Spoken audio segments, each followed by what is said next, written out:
Good morning, good morning, good morning, good morning, good morning, and good morning, everybody. Good morning, everybody. Welcome to another episode of The Morning Glow. Welcome to another episode of The Morning Glow. Got a great broadcast lineup for you this morning, as I hope and I pray that we always do. Welcome to the new year. I'm not important, just a question asker. My name is Raheen Ajame out of Atlanta, Georgia, but we got my brother from another mother, but we got the same father on the line. This is Badger. Good morning, Badger. How you doing this morning? Good morning, everybody. Badger, Happy New Year. I got to say that. Happy New Year. This is what they say is the 2023. This is what they say is 20. It's not a As, happy new year. huh? It's not a happy new year. Well, it depends on It's who's a looking at. blessed new year. Oh, there you go. There you go. And again, it depends on who we talking to. Because some people some people will say, well, what's happy about it? What's good? Yeah, yeah, you got all kind of people in the world, brother. You got all kind of people in the world. I'm glad that you take the approach that you took the approach that you took because it is a blessed year. But my where I was going with this is they say it's a new year.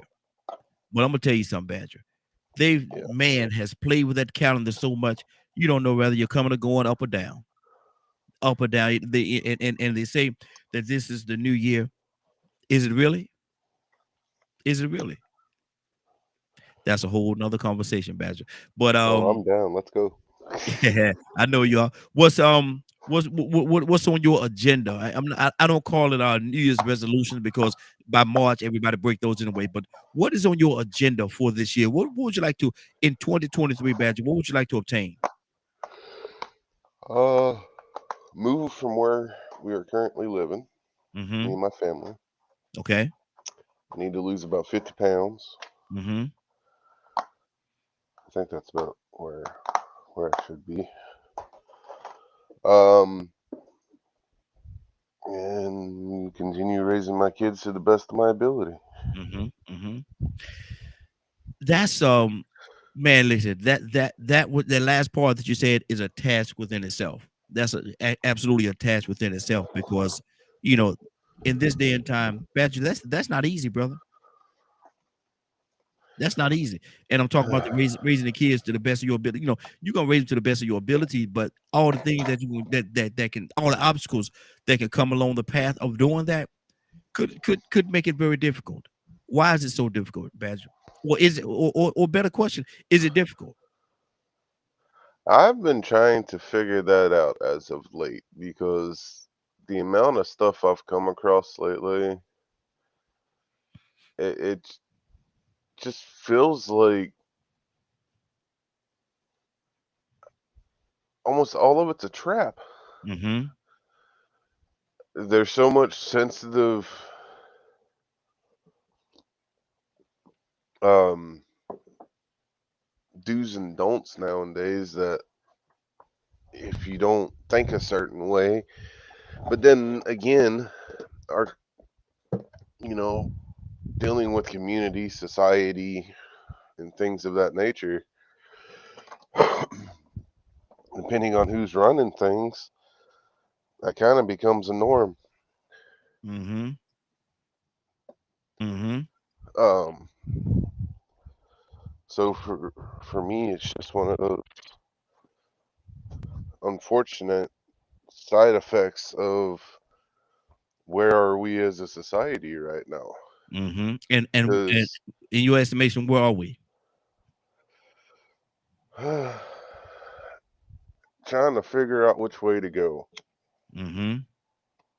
We come from a past, an American past, of women being put down, slavery, genocide, um, my religion's better than your religion thought process, or my God is better than your God, however a person wants to word it. um, my definition is better than your definition, or you have to do my definition of a word and yours isn't allowed. To the point where now it seems like if you're a straight male, you're the most hated person in America. Mm. It's it's wild. Um, Now and you just said something. You said if you are a straight male, you are the quote unquote. I'm paraphrasing a little bit what you said. You are the villain here in America. Is that really what people? A lot of people think. Is that what you think? That if you are a straight male with all these cancel cultures that's going on, that you are almost like the villain in America? Have we gotten to that point? uh, there are times where it seems like it, because especially some of us older school folks, Mm-hmm. which is one of the things I've been hearing some people sitting in like political seats have been also mentioning Mm-hmm. of, are you really going to tell an 80-year-old person that grew up saying sir and ma'am that they can't say sir and ma'am anymore? Mm-hmm. Mm-hmm. And you know, if a person has a religious belief of not to do this, now they're having to change their whole word usage that's from their belief because it could be viewed as this, or this. And I don't even think, from my understanding, because I was talking to my wife about this, is even my wife is the one that brought it up, in her opinion, based on everything she's more into the Facebook and all that than I am. Mm-hmm. Um, but she said from what she's seen, being a straight male is kind of rough Mm-hmm. out of everything else. um, What are they trying to attack? What are they trying to attack in attacking the straight male? Is it the moral, the principles, or the old school way of life? Or what are they trying to attack? so if you're a straight black male, Yes. it's you got to add in the potential for the racist stuff. Mm-hmm. If you're the white straight male, white supremacy. Mm-hmm. So before a person even gets to know if which one you are, if you're if you're the white guy, are you the white supremacist, or are you the one that stands against it? And then you have to be either for all the pronoun stuff or not for the pronoun stuff. And if you're not for the pronoun stuff, oh, that's I almost dare say it's almost worse Mm-hmm. than being called a white supremacist. Mm-hmm. So what is the straight black man? Well, I say ain't gonna say black. What is the straight man stands in this society? Where does the straight man stand? Be it black, white, orange, or I polka don't dot. know. What does he stand? Where is he comfortable? I think we need to stand in our corner and keep our mouths shut and watch what the hell we say until Wow. shit dies down. Now, isn't that Oops, the same sorry. thing? Isn't that the same thing they said? They told women to do for a lot of years: to stay in your corner, sit down, don't say nothing. You don't supposed to be. Don't be heard. Be silent. Don't be heard. Just stay in your corner. Ain't that what they told the women for so many years? Yeah. And I'm not meaning that literally by I no understand. means. It's I understand. just like, especially for someone like me, Mm-hmm. what I hear and what I see. I'm being on the spectrum. It is harder for me in social situations. I can't tell you the conversations I've had to have with people when it comes to the pronoun topics. Mm-hmm. And I'm like, it took me a while to learn manners and to speak, you know, uh, in an educated manner toward another human being. And now you're telling me that I have to change my entire vocabulary that's took me years to learn? Mm-hmm. What? Mm-hmm. How comfortable is that for you to even try? I'd rather stay in the house. Mm. I'm 36 years old. And to learn to be able to talk well enough or and feel comfortable at talking well enough to be on a radio show, much less all I don't deal with social media. Mm-hmm. Mm-hmm. Um I've made a comment on about guns one time, and I was taken so wrong that I'm like, I'm not.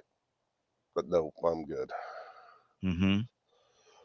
But see, my thing is a lot of times if we don't have certain conversations, if we don't talk about certain things, and people tell me that some things are not meant to be talked about. I don't agree with that. I think that we need to talk about any issues that we have. We need to have a platform we can come together and voice our open and honest opinion. Take off those gloves and deal with it. But my thing is, I say all that to say this. That's not the issue. No, and this is the issue right here. If we feel as though men if we feel as though men are in a situation because the cancer culture or the women uplifting what the women feel like women power and all that stuff. If men feel or some men feel as though they're being ostracized, if you will, they need to let that be known, because a lot of time women felt that very same way, and now Yep. they're in the forefront where women some people say women are running the world right now. So what are men doing?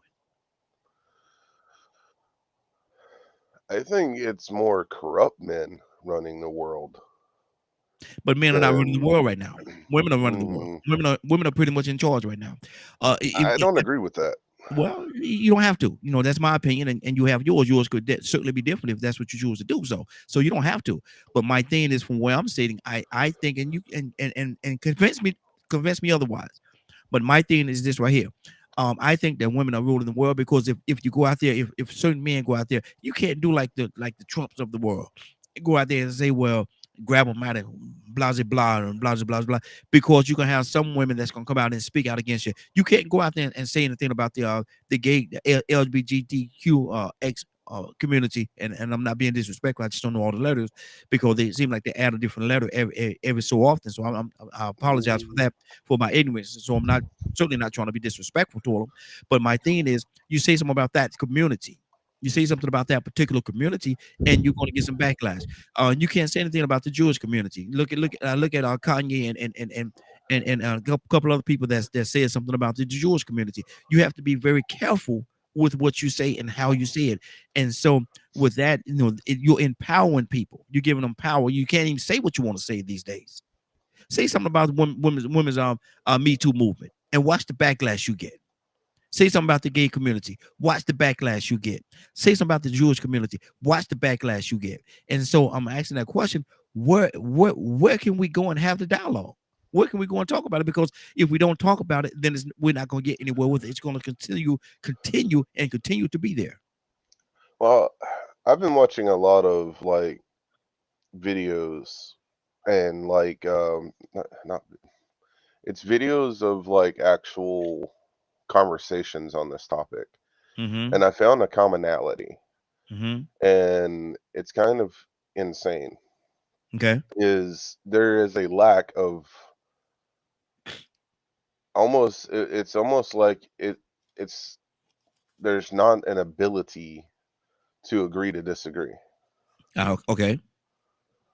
as in like using us two as an example for right now, Mm-hmm. right? And let's say um my def I'll throw my definition of a woman is a woman is a human that can give birth. Okay. And then the other person argues, well, a woman can be a man and all that kind of stuff, right? Mm-hmm. Well, why can't we just agree to disagree? Why are you forcing your opinion on me? I have my view, my opinion. I'm being respectful Mm-hmm.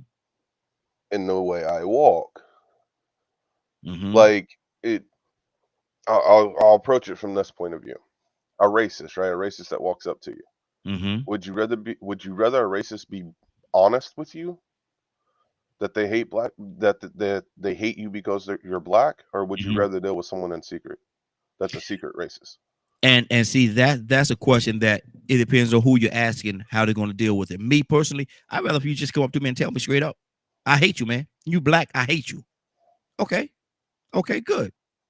Okay, now, either we're gonna sit here, we're gonna talk about that, or you could go on your side of the room, I'll go on my side of the room, and we'll deal with it from that angle. But Why is it not allowed? if we approach it, no, listen to me. You ask me a question. If we approach it from that standpoint, if we approach it from the standpoint of, okay, you hate me, that's fine. You go on your side of the room, I go on my side of the room, and we just don't coexist together. We're doing nothing to combat the situation or the negatives that person may have in their heart towards me. We're doing nothing to combat those situations because of the fact that we elect not to talk about it. That's why I always say I love dialogue. I love being able to have dialogue. If you hate me, that's fine. Why do you hate me?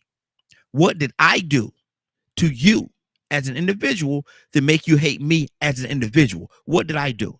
Well, you didn't do nothing. You black. So basically, what you're saying is your whole concept of me is based on the color of my skin and my exterior, and you're not gonna even take an opportunity to get to know maybe I could be the very person that could save you or your family. But because of the fact that you're gonna look at my exterior, you're gonna look at my exterior and judge me solely based on my exterior. I will not be able to save your family, and so for that reason, your family gonna continue to suffer. What sense does that make? I and that's my whole point in a nutshell. Mm-hmm. Is there are those of us that are willing to have an open conversation Mm-hmm. to to attempt to find common ground. Mm-hmm. Mm-hmm. But when two people meet and they are so I think the word stubborn could be used really well here. Mm-hmm. I believe there's probably a better one, but right now stubborn's the one that pops out. And stuck in their view, it just reminds me of like racial topics, religious topics, and things like that. I don't see in my mind, I don't see a difference in those areas because, I'm not a Christian, but I'm allowed on here because of my spiritual views. Mm-hmm. Because they can, in a lot of ways, they overlap with y'all's. Mm-hmm. Mm-hmm.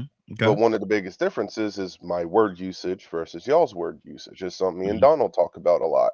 Mm-hmm. Is some of my word usage is very different than, a Christian's. Mm-hmm. But when you actually sit down and talk, it's crazy how much actually overlaps. And when you talk Mm-hmm. to other people of other religions, how much the overlap there actually is in other religions. But Mm-hmm. you have to have an open mind. Okay, I can go with that. I can go with that. Let me go to Tucson. Tucson, good morning, sir. How you doing this morning? Man, I thought you retired. No, man. Hey, man, I had a couple of health issues I had to take care of, man. Got under the weather a little bit, and so I had to get myself right and make sure I came out and I had to reload my guns. Tucson, I had to reload my guns, man. I'm sitting, I got all these ammunition on the tables and all over the place, man, and I ran out of bullets. I had to get some more bullets. All right then. Well, there it is. What are y'all talking about today, Um, man? Tucson, let me ask you a question. If an individual come to you and would you rather, and I'm gonna phrase the question the way that I badger put it out there, would you rather for that individual to say to you, I hate you because you're black? Or would you rather for that individual to hate you because you're black and never voice that at all?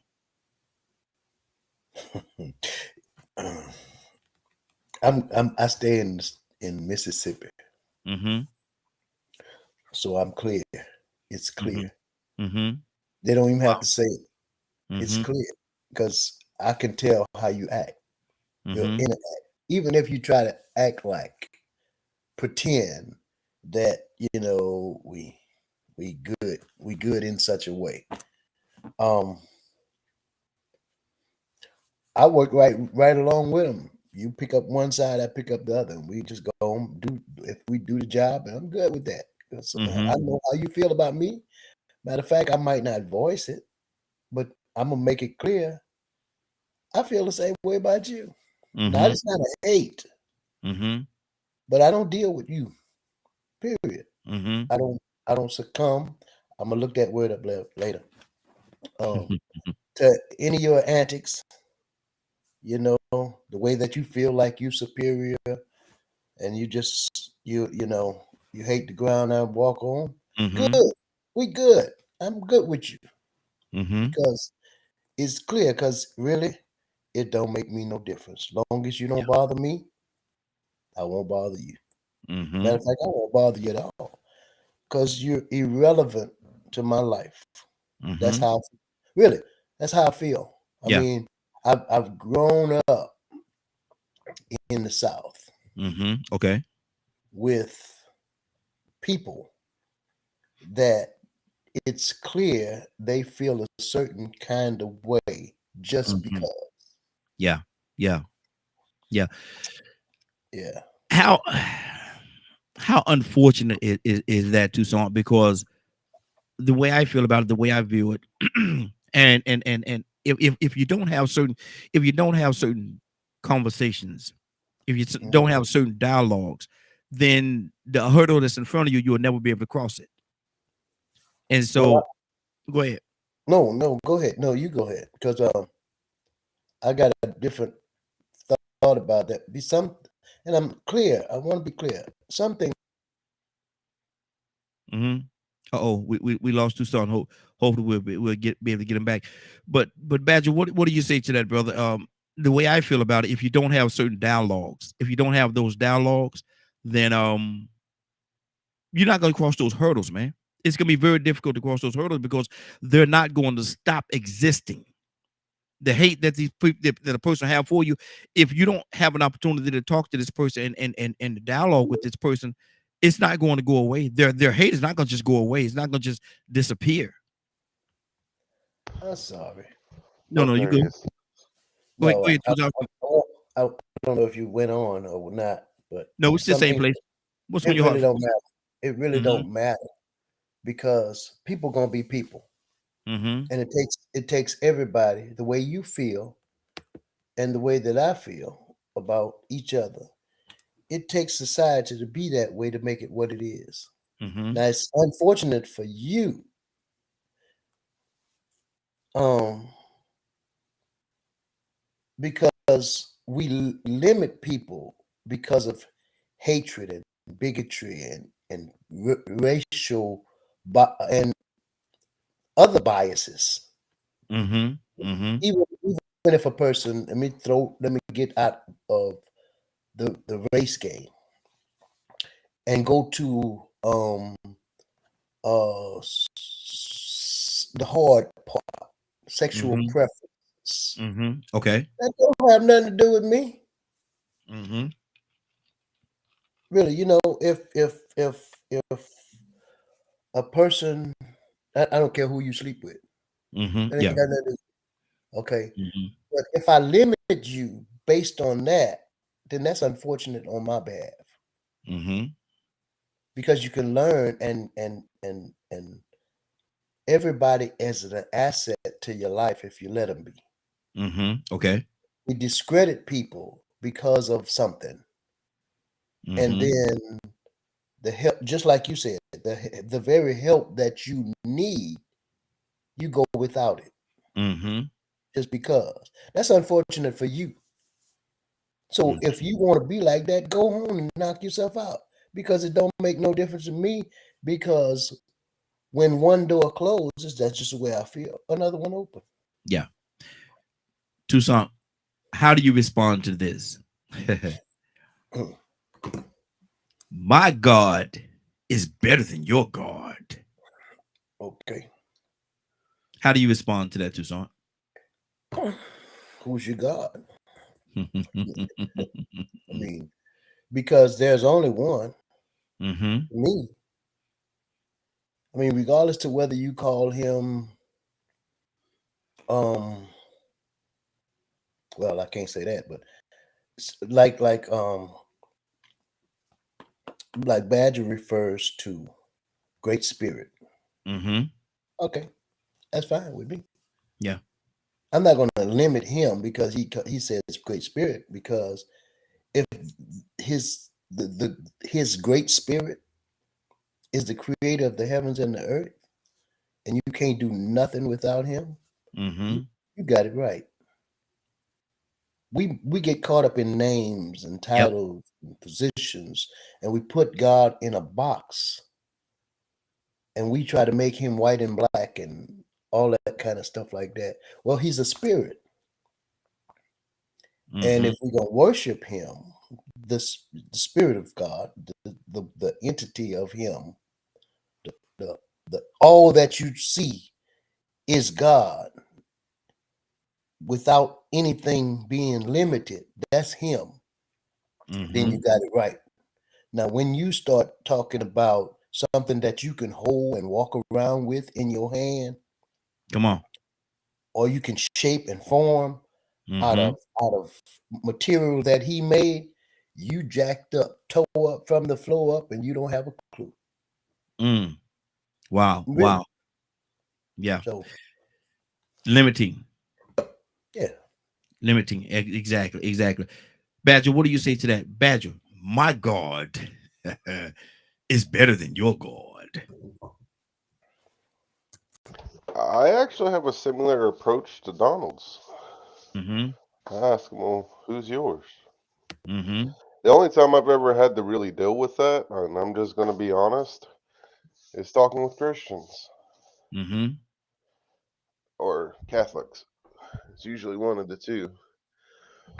Never really had to deal with it in with Jewish people or Hindu or any of those. It's usually people of the Christian or Catholic faith.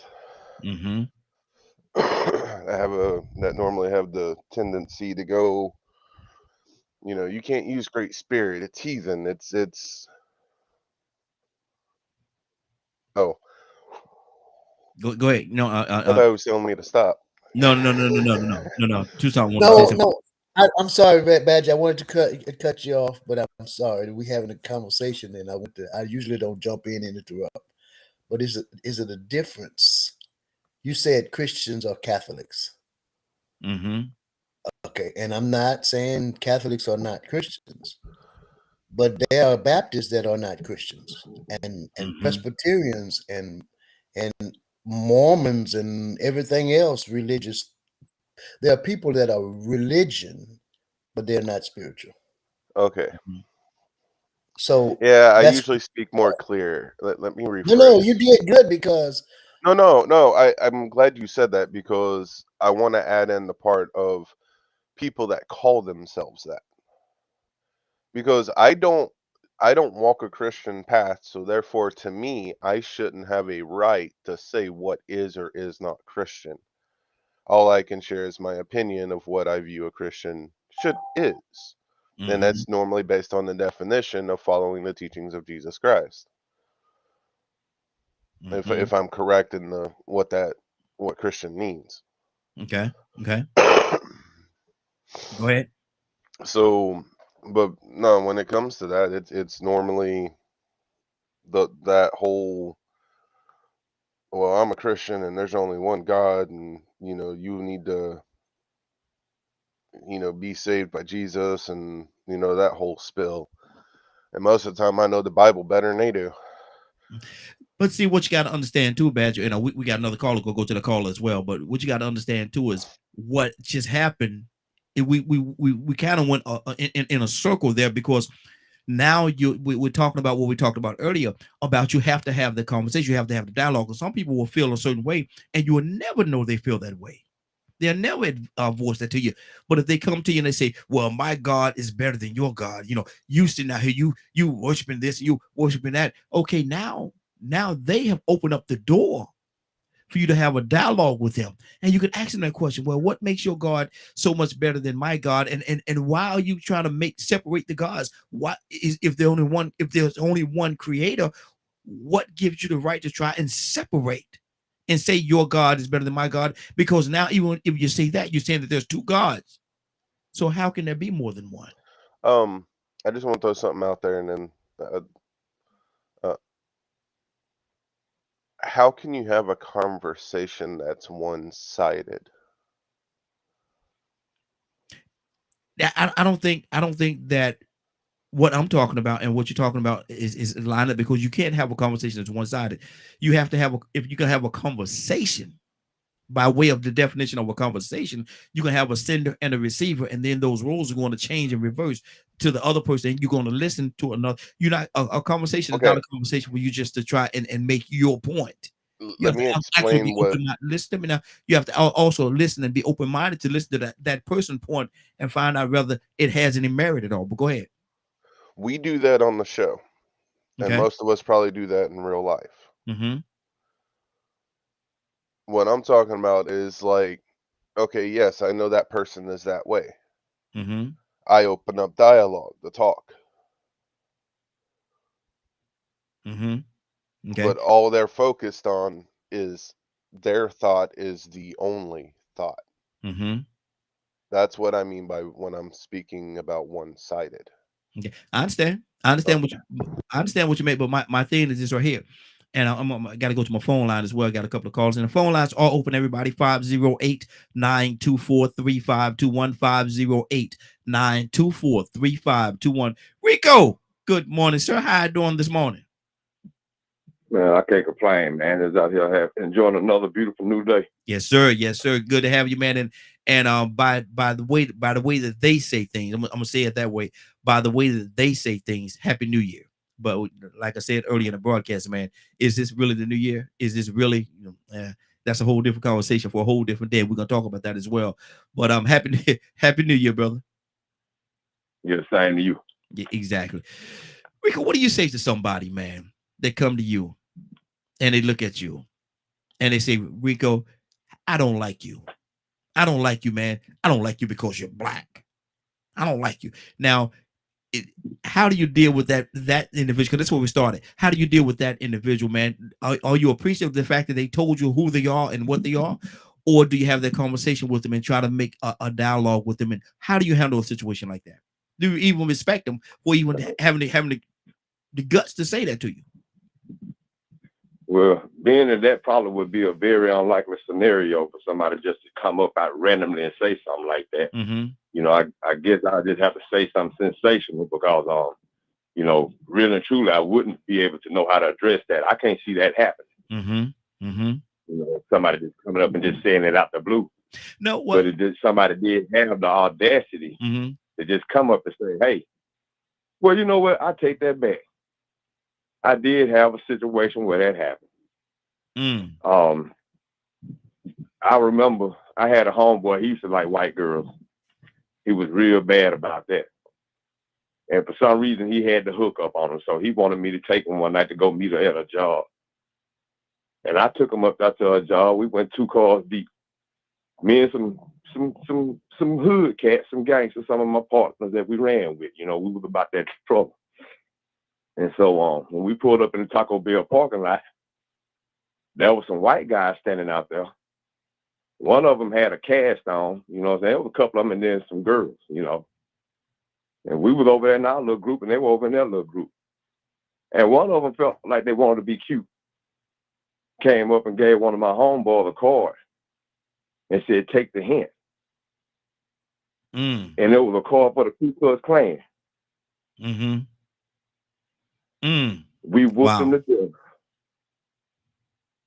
You don't disrespect me like that. You know what type of history is behind that? You come up to me doing something like that, man, that let me know that if you caught me by myself, listen, I'm going to pass on this question, man, because I'm going to tell you something. I got stories to tell that might get me locked up now about people having the nerve to just even utter those words to me. And the first thing I do is I get paranoid and I start thinking, what if that was my sons that they did that to? And I hunted them down. I stalked them and hunted them down and found them and taught them a lesson to let them know if they ever thought about doing to me or one of my children what happened to James Byrd Sr. I put it this way, they won't ever think about doing it. So I'm going to go ahead and pass on that one because I had to think about it. I have had some situations where people felt like they wanted to be cute. And I was outnumbered. You know, I had to be a coward one time. But that didn't help him none. Because when I found out where he lived and found out his name, he was in such trouble I could have laid in his bed and waited on him. So I mean, you know, that's how that gets. You know, with that scenario that you put out there, that's a very bold an audacious statement to make. That's very disrespectful. Mm-hmm. And it has a lot of intent behind it, because me, you come to me and say something like that, I'm receiving that as, look, if I had an opportunity, I'd kill you, nigga. Mm-hmm. Mm-hmm. And what I'm going to do, I ain't going to give him no words. I'm going to try my best to show him that I feel the same way. The feeling is mutual. Mm-hmm. I don't like your kind. Mm. Wow. Wow. Tucson? Tucson know that he don't know what the word is. Tucson rubbing his head. What's on your heart, brother? No, the thing about it is that I'm kind of like Rico. Now, I know we are different in a way that I'm not might hunt you down, but I'm gonna get. I have been in situations where, you know, if don't be that bold. Mm-hmm. Mm-hmm. That ain't gonna work out good. And let me clarify what I meant when I said that, you know, throughout a conversation, like you and this person interact with each other from time to time, and you know, y'all always you find that they always avoiding you and say y'all work together. And so let me clarify a little bit, because I did kind of throw it out there kind of rough. Not that they just walk up to you. It's just that, you know, y'all work in the same circles or something like that, or y'all hang in some of the same circles or in some of the same places.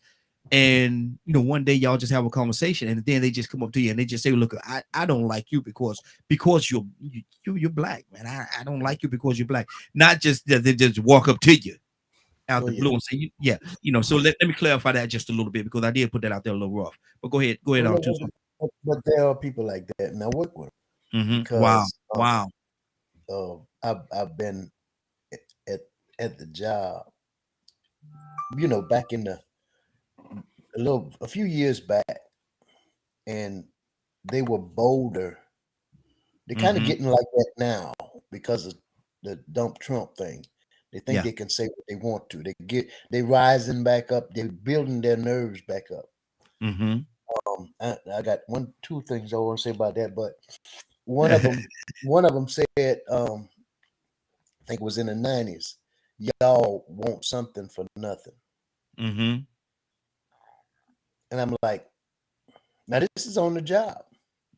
Wow. And I feel like this, man. Now I know where you are. The best thing you can do is let's get this job, but don't come to me like that no more. No more. That's your last chance. Thanks, bro. I was yesterday, not yesterday, but last Sunday, I think it was, because I know I had a tie on. I had just come back from church, and I was turning into a Zaxby's. I'm not advertising for them. I'm just making statements. Okay.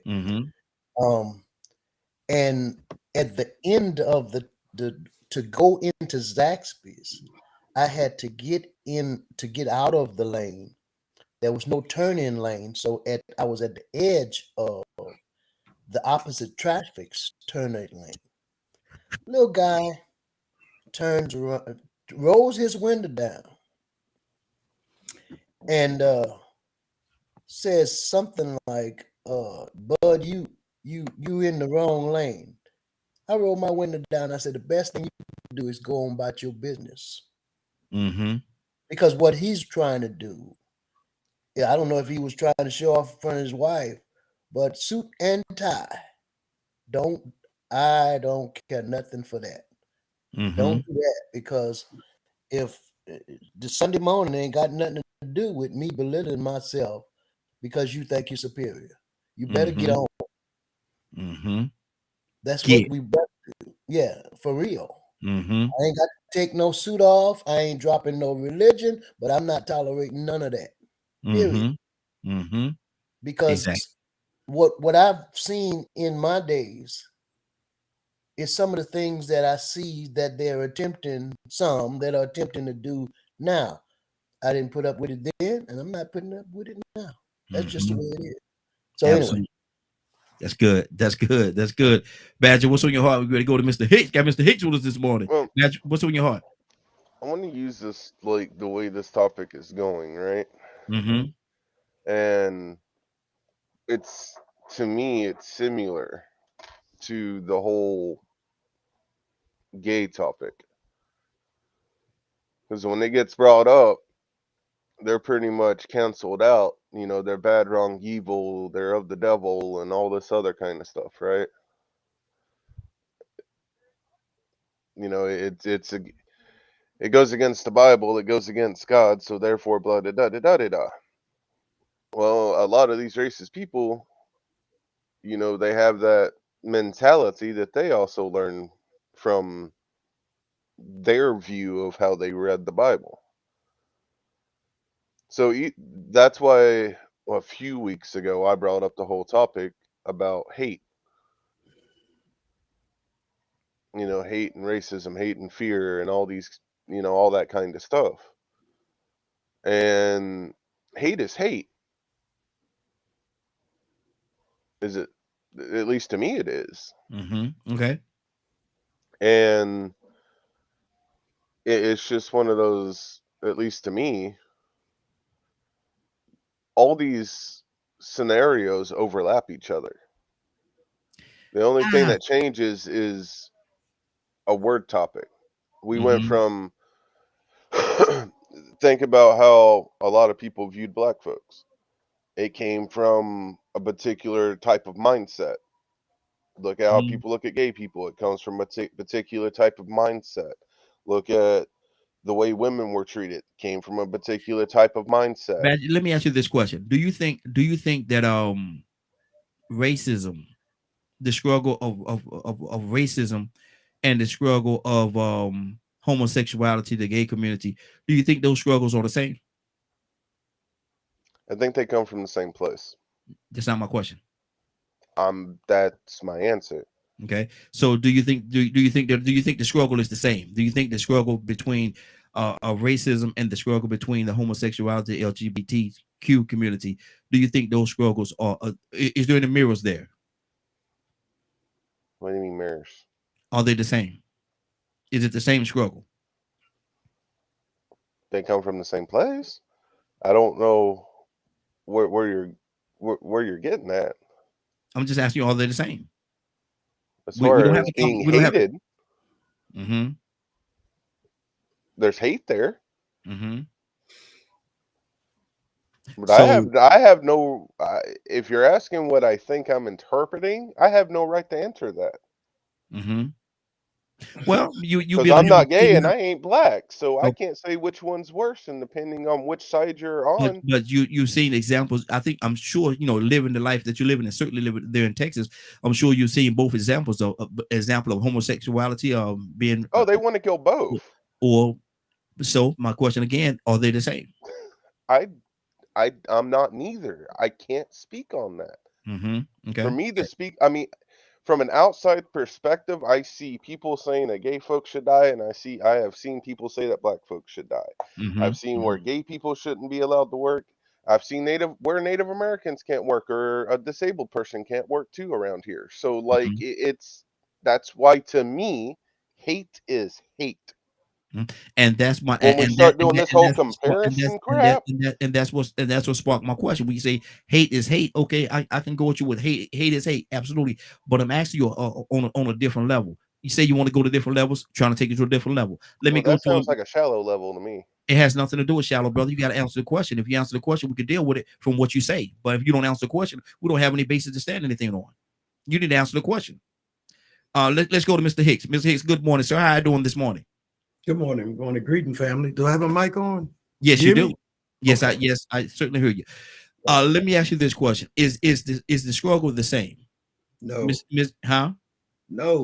No. I think that's the pollution of the reality, is that it seems like this element looked at and saw the progress that mass movement of people for civil rights was effective, just in terms of getting people's attention and getting them at least to talk about the problem.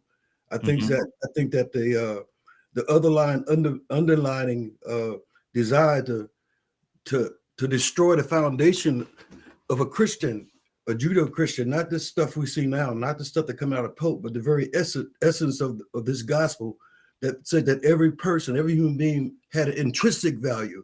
Mhm. His value was that he was born, that the Creator brought him here. I think that that this whole gay and lesbian thing is all a movement to undermine the structure established by the Creator, a natural order of things. And really, Badger, I can't understand how you can't answer that question. You don't have to be, I don't have to be white to understand, or black or woman and all that stuff. All I got to do is touch my heart and look and be critical thinking and looking at things and being honest with myself and not trying to be accepted by others. I think that that we have this tendency, I have that tendency to hold my words back because I don't want to offend. Because I know this here. I know that talking, when you're trying to teach or talk, that you got a classroom with different understandings, different educational levels, that it's hard to find a medium to speak. And but this year, this is 2003. I'm not being politically correct about anything anymore. You know, I get the reality of death, the reality of the short time we have here, and how we spend it, and how you, when you look in the mirror, what you think about yourself. Nobody, I mean, research history, global history, world history, what's been happening in this diaspora against Black people, people of dark shades of color, period. I mean, it's enough. I have to struggle with myself to keep pulling that old revolutionary with the weapons out of my life. Because sometimes it seems that the only thing they understand is that. But I know this here. I know that there's no real solution in that. I've watched it, I've seen it. You got to become a bigger monster than them. And when you become that monster, it's hard to get yourself back. So that's not the way to fight, but there is a fight. We are in a war. This kind of thought here, when a person in this 2023 can't pick which one is, I mean, Black or gay. Gay and lesbian, that stuff has always been tolerated. It's been tolerated in secret. You do it in your own private. You don't kind of push it out on the whole world and make the whole world accept you, accept what you believe. And if they don't do it, they cancel. Stand Exactly. up, get some intestinal fortitude, Badger. And I mean that as a serious brother. And Native American was a party created by white people. We're not Native American. We're indigenous to this land. Native Americans are white people that came in and wanted to capitalize. But I'm moving on because my blood is hot this morning. And it ain't even just about this, but I'm just tired of biting my tongue around people that just can't understand and won't research. I'm going to say what I say. If you get it, you get it. If you want to fight, we can fight. Not violently, though. Hey, I tell everybody we did a promo, man, about the new Morning Glow. This is the new Morning Glow, man. We can't be politically correct. We can't just say what sounds good. We got to deal with the truth. I see it in the end of that thing. I see show somebody some love, but also show them some truth. And so we have to show them truth, man. There have to be a point in time where we speak absolute truth. We can't dance. Stop that music. Stop the music. Let's deal with it. Rico, are they the same, brother? They aren't the same, but they do come from the same place. But I'm gonna tell you something. Badger gave the perfect answer. Because there are white people out here that don't have none of that type of hate in them, and they never been around anybody with that type of hate in them. So they come around Black people, and we tell them what type of hate happens in the South, and they don't believe it. Well, I'm from California. We don't have to worry about this and that. We had all these opportunities, but see, in the South, it's totally different. So they come down here and they get a culture shock. Then they find, oh man, I didn't know it was that bad. But see, they might have known about how bad it was for gay people in California. But the thing is by them not having that Southern experience and being around old goofy, crazy white people like that, or Black people that goes through that experience, then they can't speak from either one of those experiences. So Badger was completely right. That ain't for him to say that.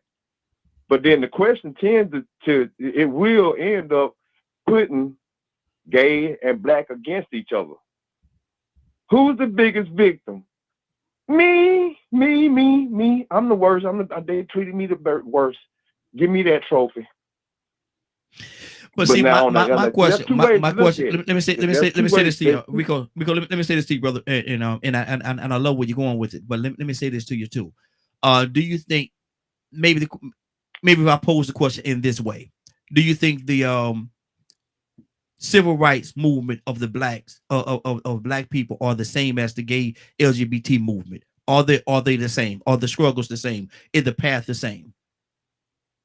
Well, that's where I was headed. See, there's Okay. two different ways to look at it. Mm-hmm. You know, now you can people that hate gays discriminate against them because of their choices in Mhm. sexuality or what they prefer to be united with, who they're attracted to. People don't believe in the choices that they make. But see, you don't have a choice to be black. Mm-hmm. You don't have a choice to be dark or melanated. So when you could disguise being gay.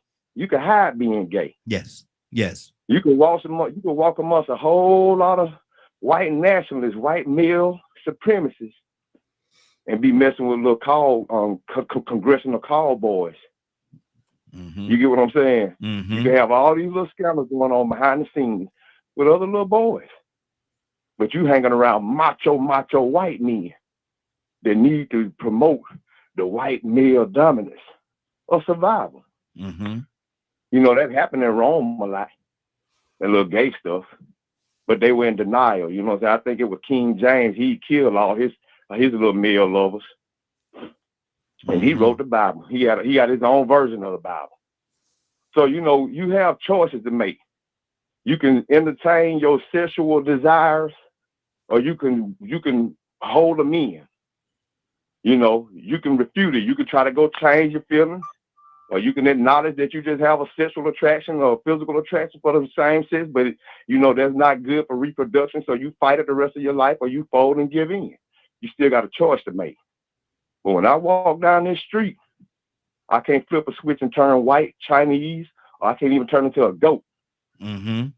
I'm just going to be that black man that they put all these stereotypes and these negative narratives out about. Mm-hmm. The one that got to go through a certain experience. So as a black man, you know, I can say they're not the same. But out of respect, Badger said exactly what he was supposed to say. Mm-hmm. Mm-hmm. Now, like I said, the other side of it is he can go back and look at history and analyze it the way I analyze it about somebody being able to make a choice of being able to disguise their sexual attraction. You know, men marry women all the time, but don't even love them women because they love other men. They call it down low, in the closet. Oh, she didn't know. He left her for a man. She didn't have a clue. And sometimes all of them don't walk around like they Ford and Skittles. Yeah. Some of them just as masculine as me and you. Mm-hmm. But they booty bandits. Mm-hmm. They love another masculine, hard male. So, I mean, you know, it's really something that you can hide and get away with being homosexual. You can get away. You might be able to stay out of harm's way being homosexual. But if somebody just got something against you being black, like I said, I refuse to let my son be a James Byrd Sr. Mm-hmm. And you ain't just going to make me be one. Exactly. But I know that atmosphere exists. Mm-hmm. Mm-hmm. Because I can't hide my blackness. Absolutely. Absolutely. 508-924-3521. 508-924-3521. We're going let me read what Paul said. Paul said they are not the same, but they both are rooted. They're both rooted in ignorance and bigotry. He said they are not the same, but they are both rooted in ignorance and bigotry. Tucson, talk to me. Well, come on, man. Yeah, I'm kind of like, yeah, I can't understand that. I mean, I really understand what you're saying, but don't it really? And I'm not trying to discredit nobody, but don't make no sense. Mm-hmm. Let me say two things. I don't want to be black no more. I don't want to be gay no more. Is that the same thing? Come on now. Come on. Mm-hmm. Wait a minute. All right, now. Choice. Choice is a choice, ignorance, or a little bit more knowledge than you need. Let me say why I say this. And we talk about how the creator, let me just not call him God or anything that whatever, whatever. Anyway, Um, we can agree that he hates sin, Mm-hmm.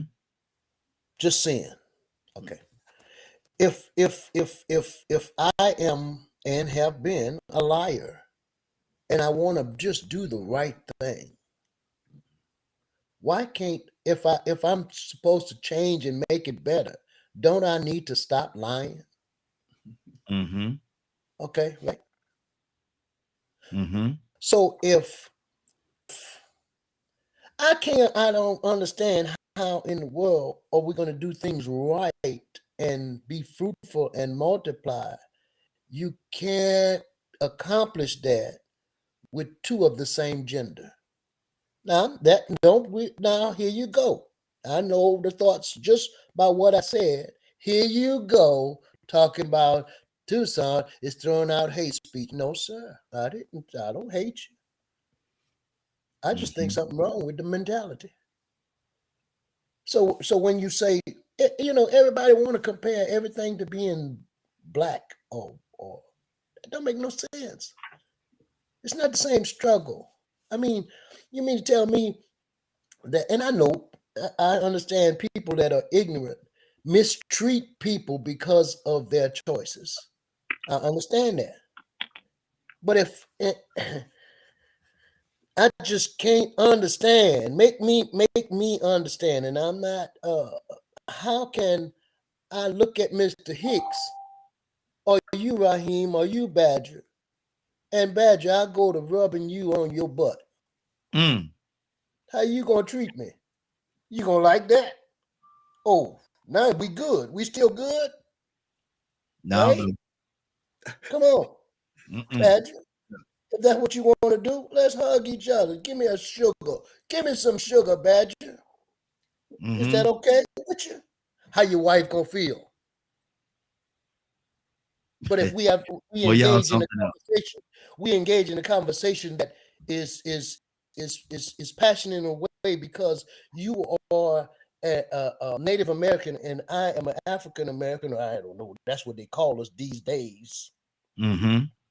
You pick a name for me. Where you get that from? So we can engage in a conversation because you're Native American and I'm black, but we get into a different conversation when I start rubbing on you and Mm. I tell you boot over. How you feel? Man, look So at I here. mean, no, now the conversation has changed, right? So it's not the. I don't understand why in the world do we have a society that you want to bring your bedroom activity to the forefront when I don't have no business telling you what me and my wife do. Mm-hmm. Wow. That's Wow. your business. Keep that to yourself. Anybody don't need to know that. So you just want to be equal. Equal to what? So I Mm-hmm. mean, hey, if I just throwed out a hate speech, then that is.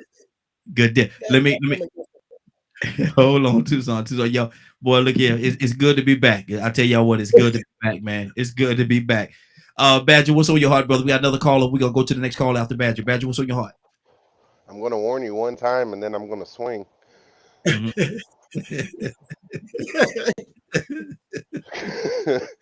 I People make their choices, and Mhm. the part of so this morning we started about saying conversation, right? Mhm. And I find it interesting that you were pushing me to speak on a narrative that is a narrative that bothers me a lot. Okay, but let's make it clear. I'm not pushing. I'm simply trying to get you to answer the question, brother. I would, you can say what you want to say, and like I said, I never give anybody their opinion. You have your own. I was asking you simply Oh, your opinion as to how you feel about the question that I was asking, but you elected not to answer it. That's well, right. no, I answered hate is hate, No, you couldn't answer. Mhm. uh, which is why I'm getting to where I'm getting. Go ahead. Go ahead. So I came from a place, or was coming from a place of hate is hate. When you start comparing who is worse, I live with an invisible disability. where I deal with a different kind of judgment. And it's something I was born with. Can't make it go away, but I have to work very hard at hiding it most of the time, and most people don't even realize I have it. Because that's how I had to learn to be in general public. So I can kind of hide mine. Well, y'all have a different colored skin. Y'all can't hide that unless you paint yourselves. So struggles are different. Some are based on choice, some things you're born with. So as far as the choices matter goes, it's always going to be different than having to deal with what you're born with. It's sort of like depending on who the kind of, since most of us are males on the line at the moment. Some are more well endowed and some ain't. And you can receive bias based on what you were born with size wise. And then there's comparison and whose is bigger and who ain't.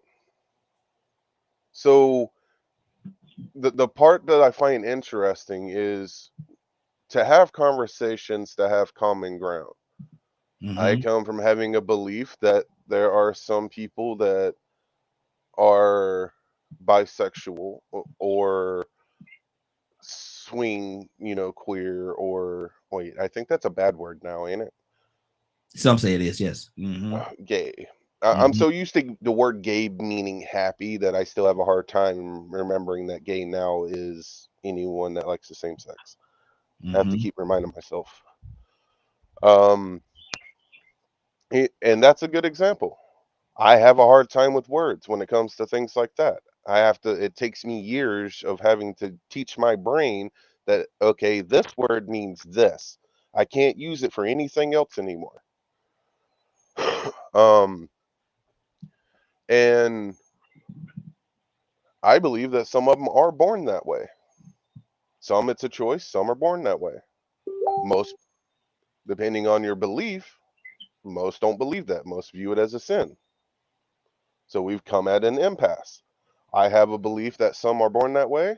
Some of y'all have a different belief on that. So am I wrong or y'all are wrong? And we won't find out until we talk to God. Good deal. Some people say you can, the Bible. Well, nature. I come from a different belief system.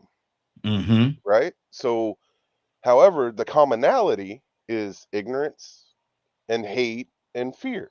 Fear of not understanding, fear of this, fear of that, which therefore leads to hate and ignorance and all bigotry and all kinds of stuff, right? That's where I come from. So if you want to talk about separating everything and coming from different points of view, sure, I guess I can go down that road too. Y'all are black. I'm autistic and a half-blood. They're gay.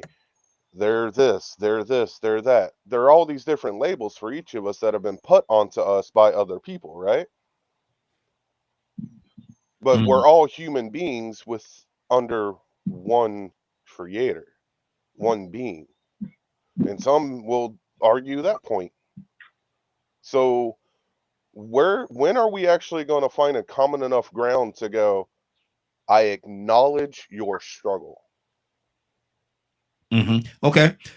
And that's the part that takes us back to where we started initially about communication and being able to communicate and talk to each other and find a common ground.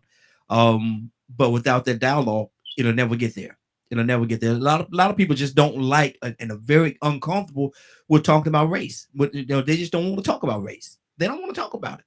Do we need to talk about this today? Yeah, we need to talk about this today. But let me go to my phone lines. Captain Leonard, good morning, sir. How you doing this morning? Good morning, Raheem, in the Morning Glow family. How are you? Hey, doing well, man. Like they say, Happy New Year. Again, Merry New Year, Merry New Year. Good deal. Let me ask you a question, Leonard, and I want to hear your heart in your answer on this question. The struggles the civil rights struggle and the LGBT struggle walk path, if you will, are they the same? Not at all. Not at all. That's propaganda. Mm-hmm. Explain it to me. Propaganda by the LGBTQ community. Mm-hmm. Let's go ahead. Explain it to me. Well, I mean, look at them. They're everywhere. Gay Mhm. people ain't never been kept from doing nothing. Mm-hmm. They ain't never been kept from buying houses, drinking out of the fountains they want. They're the CEOs of major companies. Everything. You name it. Mm-hmm. Where's the discrimination? Where's the discrimination that's such a big deal that could even be compared to the struggle of African Americans? Where? There is none. Mm-hmm. Wow. One of the biggest issues that they had, and I'm so glad that we had a president like President Obama that went ahead and legalized the marriage. They never should have been kept from getting married. Mm-hmm. Now, what else is there? Now, let me ask you this question, and I'm being very unfair with this question, brother. So I'm gonna ask you for your forgiveness even before I ask it. But listen to this: if you were the pastor of a church, and they came to you, and I know how you feel about it, and they came to you and they wanted you to perform the ceremony in your church, would you perform the ceremony? No. Why would I? It is against my doctrine. Mm-hmm. Wow. You see, that's the agenda of the LGBT community. Most of it. Mm-hmm. It's to defy God in the temple. Wow.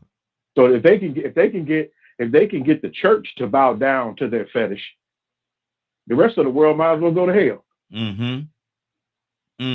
Wow. And I'm telling you from a point of view, I don't have no hatred whatsoever for gay people. Mm-hmm. Gay people will tell you hate them, and that don't even be true. Mm-hmm. So you have to really be strong enough to stand up to complete BS. Mm-hmm. I like my man Tucson a lot. You know that. Yeah.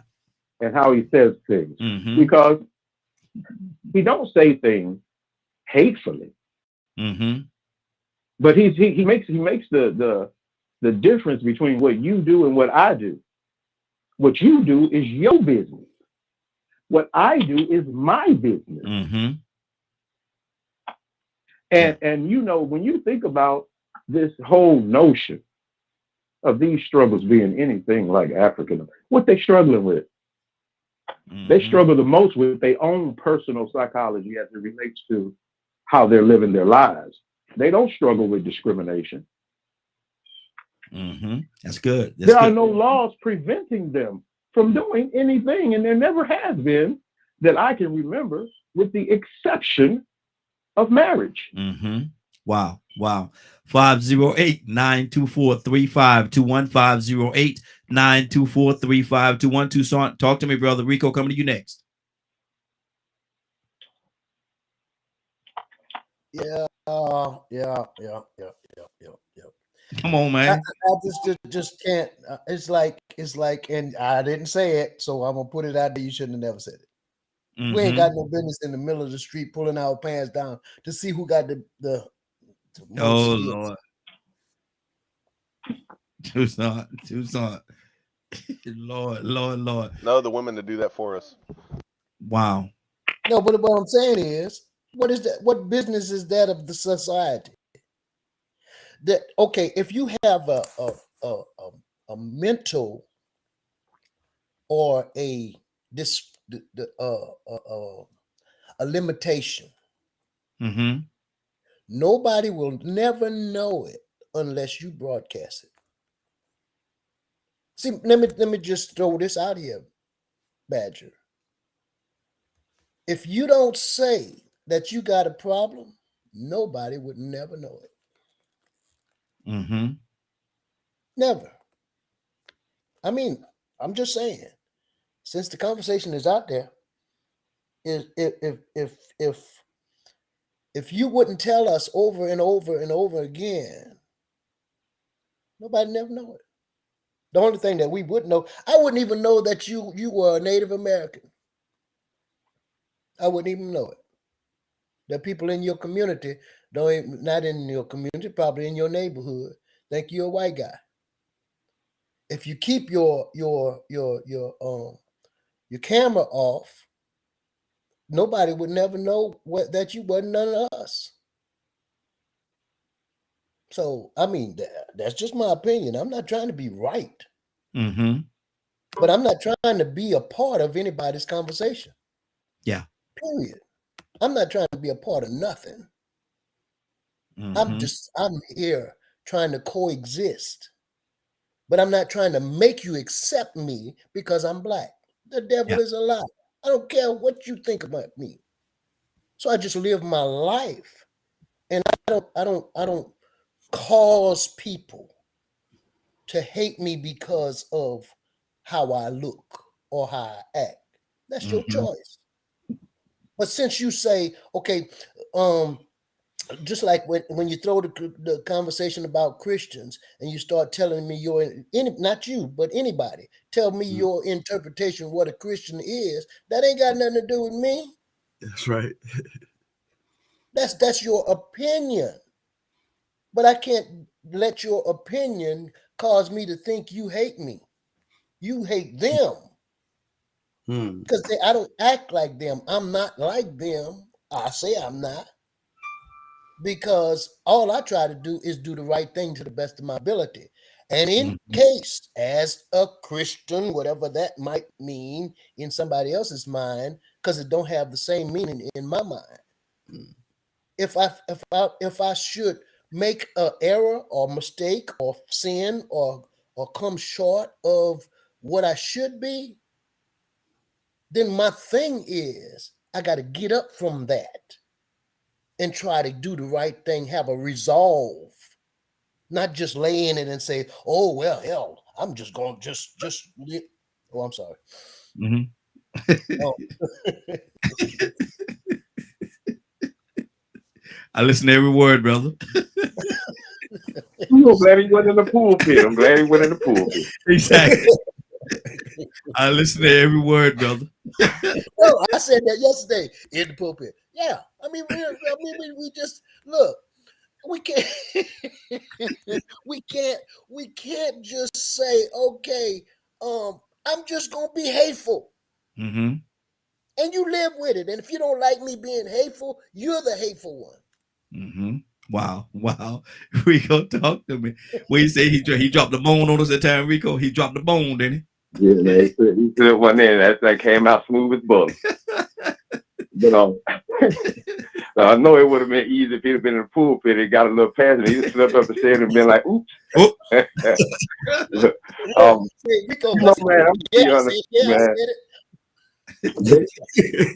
They know, people know about how horrible and terrible the black experience has been over here.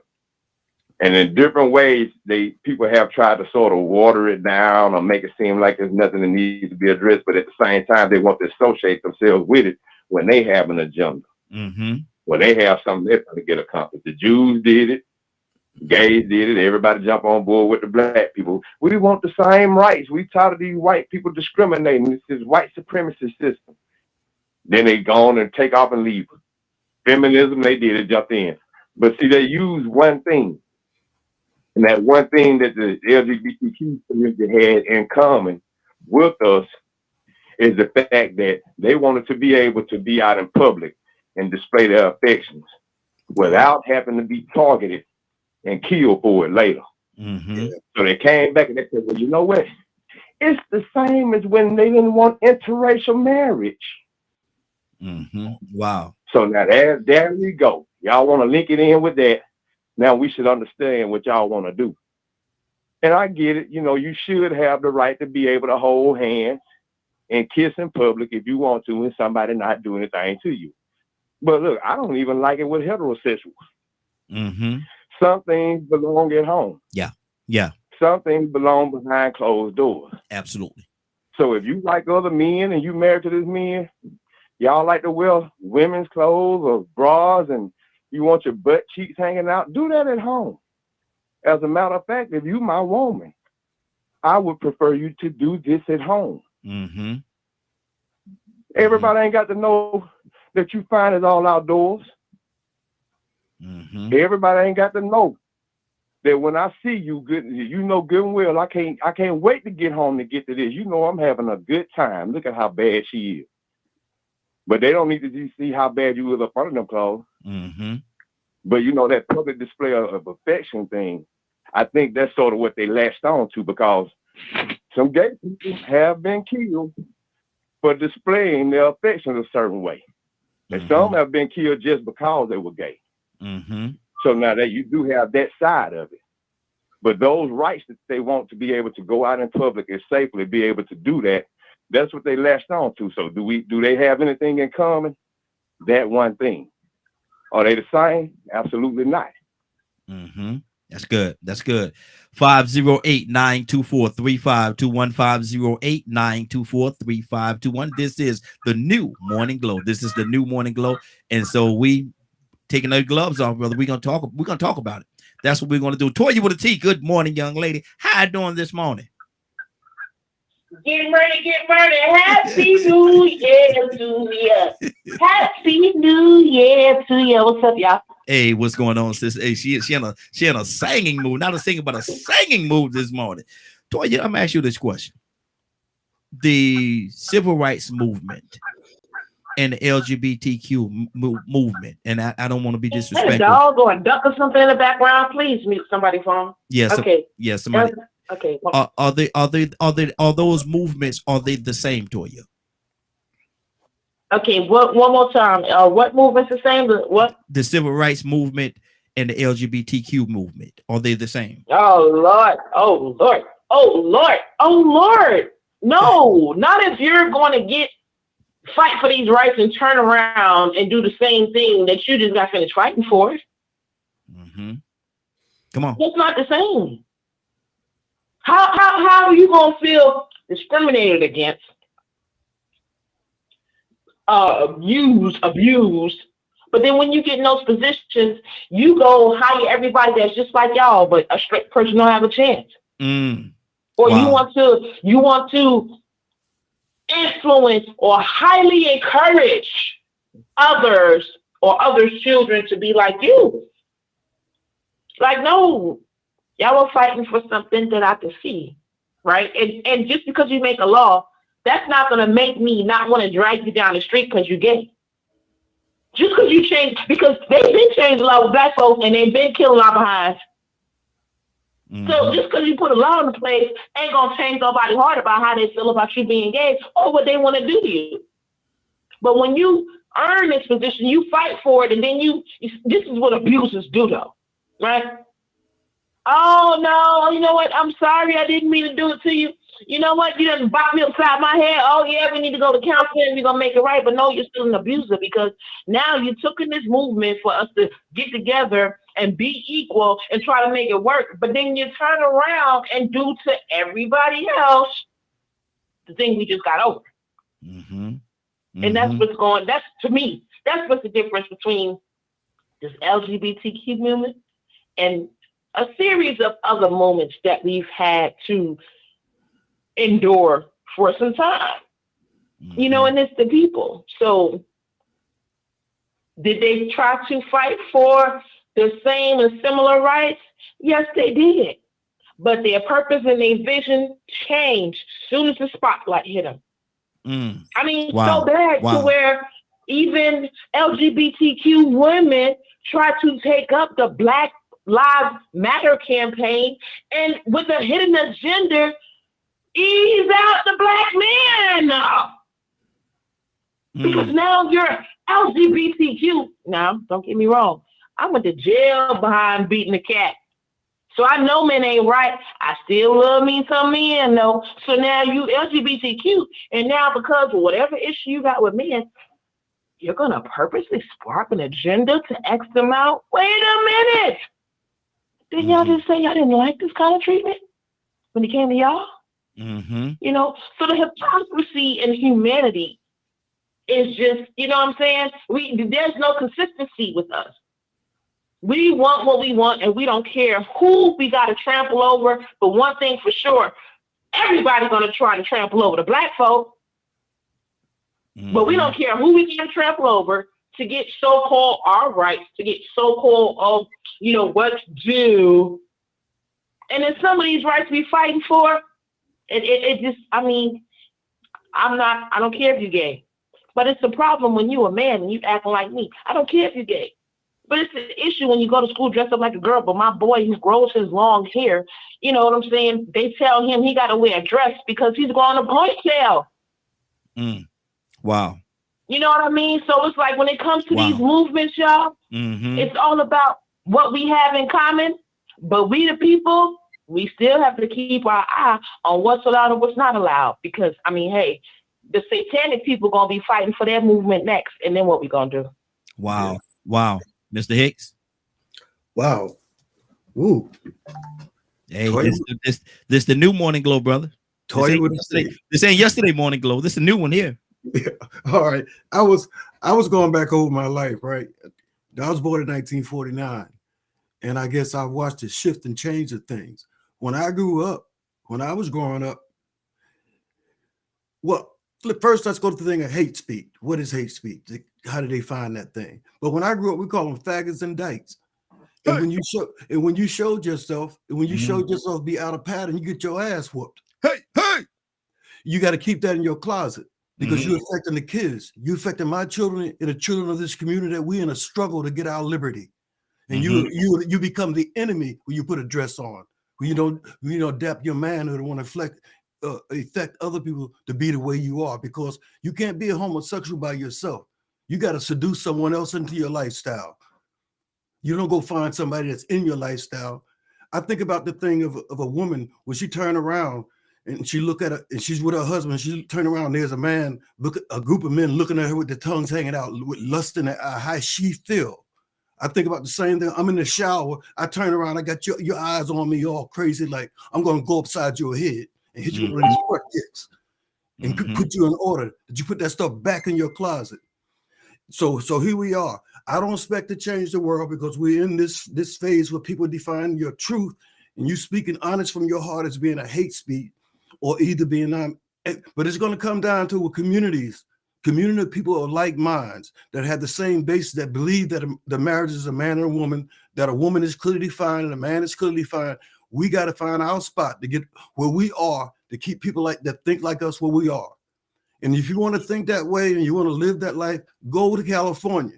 But we want one of these states or one of these counties or one of these areas where we're going to put our money together, get our resources together, get ourselves a constitution, set up a little organization, a little government of ourselves, where we got rules of what is allowed in our community. So if you want it, I'm sure there's some people born gay are born with effeminate. They're born with effeminate nature. Some men are just more gentle in that way. We all have that masculine and feminine part of our personality that we deny. Now, think about crying. Crying is a release of obstacles inside of you, barriers that you had. Tears release that pressure from you. You can do it with tears or you can do it with bloodshed. You can do it with violence, but you got to get it out. Yeah. So it's a whole different struggle. Listen, think about it. They were walking down the street with G-strings on, with their breasts out, with pussy hats on their heads and all this stuff. We ain't talking about how you going to identify that. Hey, that word pussy is a real word. Pussycat. Ms. Hicks. You sitting with them hats on, though, haven't you? Ms. Hicks. Do you remember how to get to the corner? I know it's the new Morning Glow, but do you remember how to get to the corner? I'm going. Okay, go ahead on. Go ahead on over there. I go. Cassandra, good morning. How you doing this morning?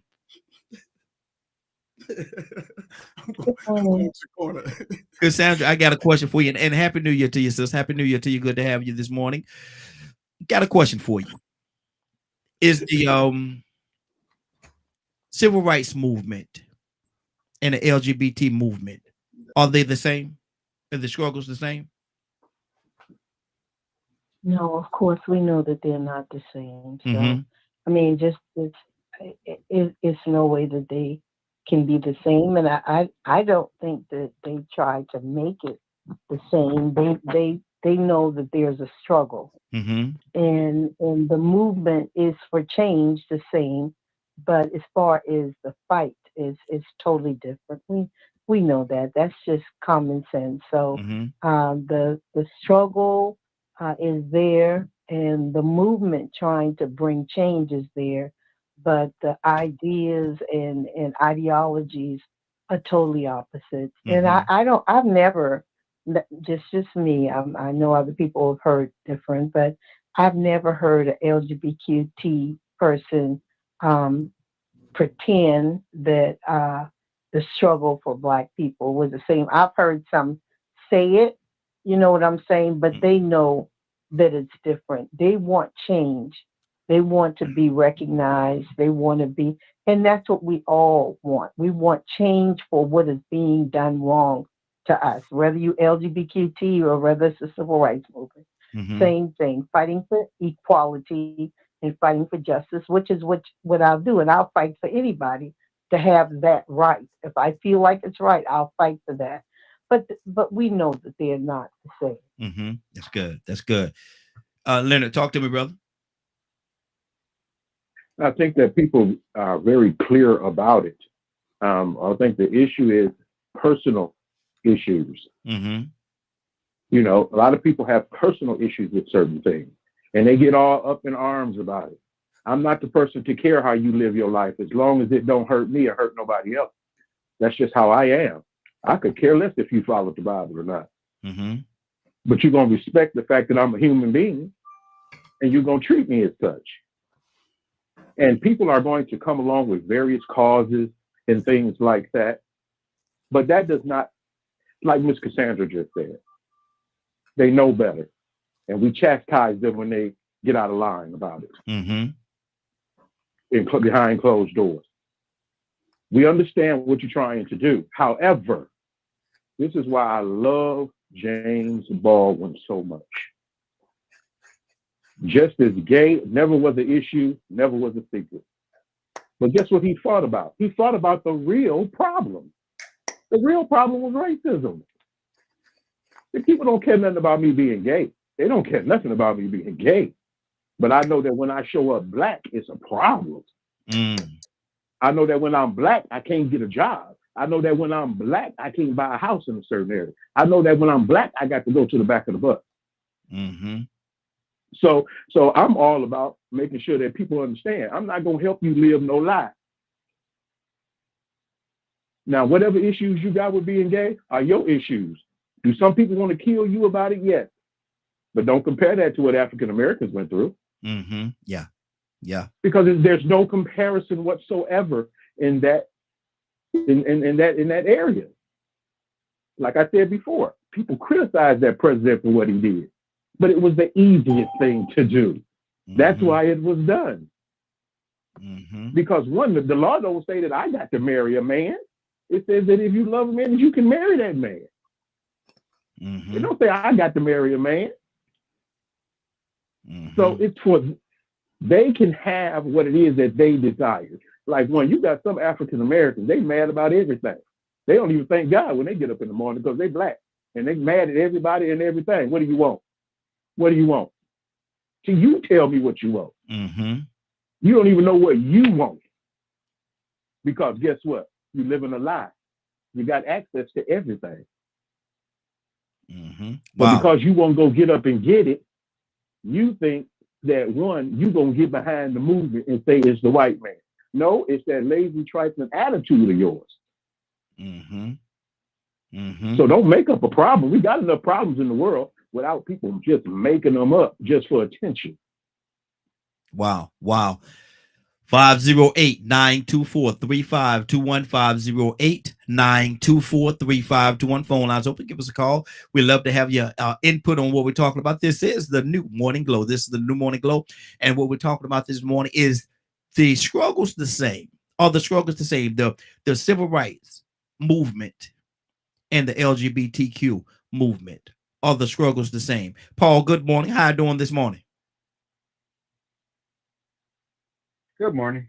Doing all right. Wow. Badger threw out a sticky topic for sure.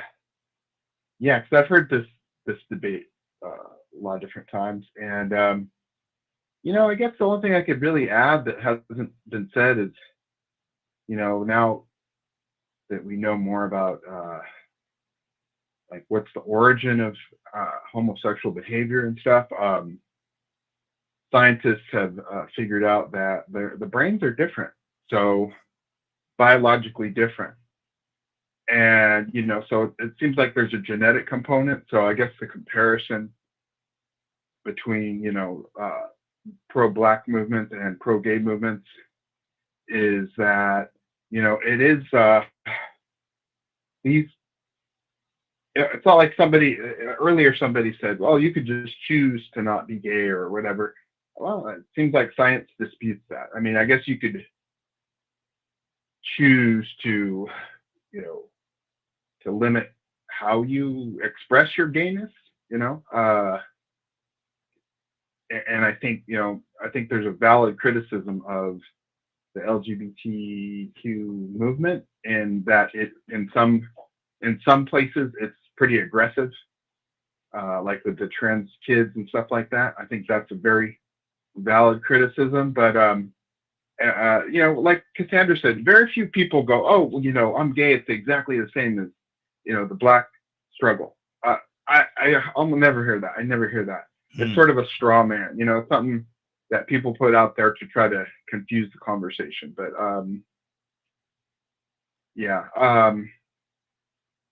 I don't know. I guess that's all I have to say about this topic. Okay, good deal, Badger. Well, I don't want there to be no confusion. My whole thing was, In this world, there's much confusion. I've seen the city life, but it's not for me. Go ahead. What is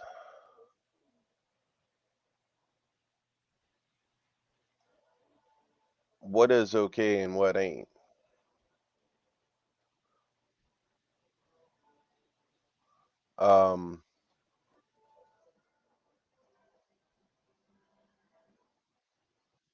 And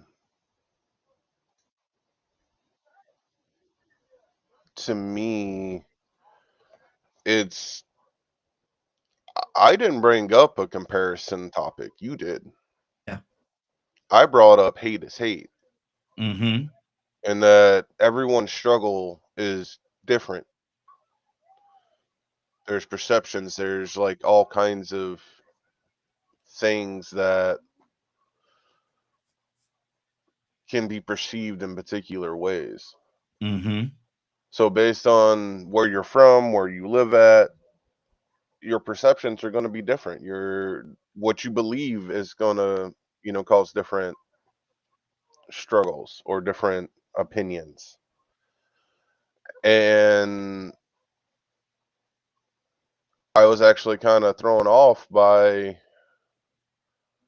the way you said what you said. Which part? Because to me, it's very different, or at least in my opinion, it's very different of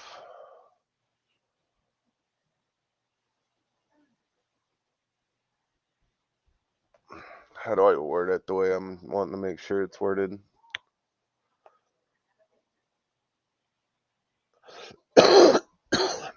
We live in a society that always ends up going after one another, or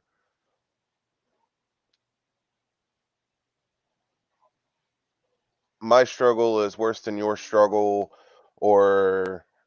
and if you don't agree with me, then you're bad, wrong, evil.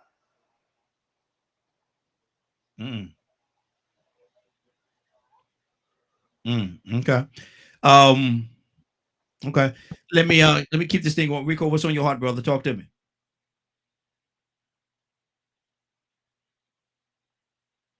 Rico, you there? Yeah, I had to fight with the mute button this time. I'm about on tapped out on it, but I'm gonna just throw this out there real fast. When I said that about people can make a choice, That choice is about hiding it or coming out. You know, a lot of people that are gay, they problem come over. You'll hear them say, I shouldn't have to hide my true self. But they have a choice to hide their true self or not. It ain't choosing the sexuality. See, I wasn't making the point about the choice to be gay. My point was about the choice to participate and then expose what you want to do. Public displays of affection. See, you might be able to walk around with a man and won't nobody even know you're gay. Mm-hmm. But see, these perceptions that we have of people, man, you know, sometimes people are in the closet and then you can look at a man and you can't tell he's gay. Yeah. But then I've seen some people that had that moniker placed on them of being gay, and they was the biggest women slayers around. Mm-hmm. They were just soft. They wasn't muscular. They wasn't alpha males, but they loved some coochie. Mm-hmm. So everybody thought they was running around here being, you know what I'm saying, sissies. That's what they call it. They acting gay. All they hang around is girls. You know what I'm saying? And they was knocking all of them off. Mm-hmm. The whole little crew. But see, they didn't go for the tough guy. They didn't have that macho role. See, sometimes people look at the macho thing and they try to determine if you're gay or not. But see, they just go to show you how you can hide it or how you can be misperceived. So you have this thing where people have been on the down low. Those people on the down low made a choice to hide that they love men. They even hid it from their wives and families. You know, you hear people say, I came out. What you come out of? Mm-hmm. Came out of secrecy.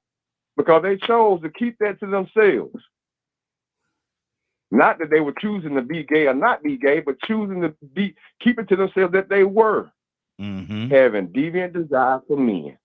Now, they might not look at them as deviant, but that's what I'm going to call it. So now, you know, the question actually had a simple answer and response, but then you could complicate it, and that's how they actually get to make it to where it's so important of an issue to where they can move us out the way with the Black Lives Matter movement, because we started trying to find a way to make it sound so sophisticated and eloquent and intelligent. Yeah, they might be born like that. You know, there's a thing called estrogen and this other hormone called testosterone. They promote not only certain physical traits, but mental and emotional traits. A lot of different behaviors that come from those hormones. And sometimes people are born with both of them and they end up with both sex organs. Ain't that something? I wonder what that does to their brain chemistry. But see, not everybody's like that. Some people have just been tainted. Some people have been touched and introduced to ecstasy and orgasm, and they experience that feeling of that dopamine going to that brain like hitting crack, and they hooked. And they keep on getting that feeling, being that they don't know any better. They keep getting it from the same type of people that look like the person that first gave it to them, whether it was a male cousin, a female cousin. You know, I know some women that turned out their other female cousins. Wow.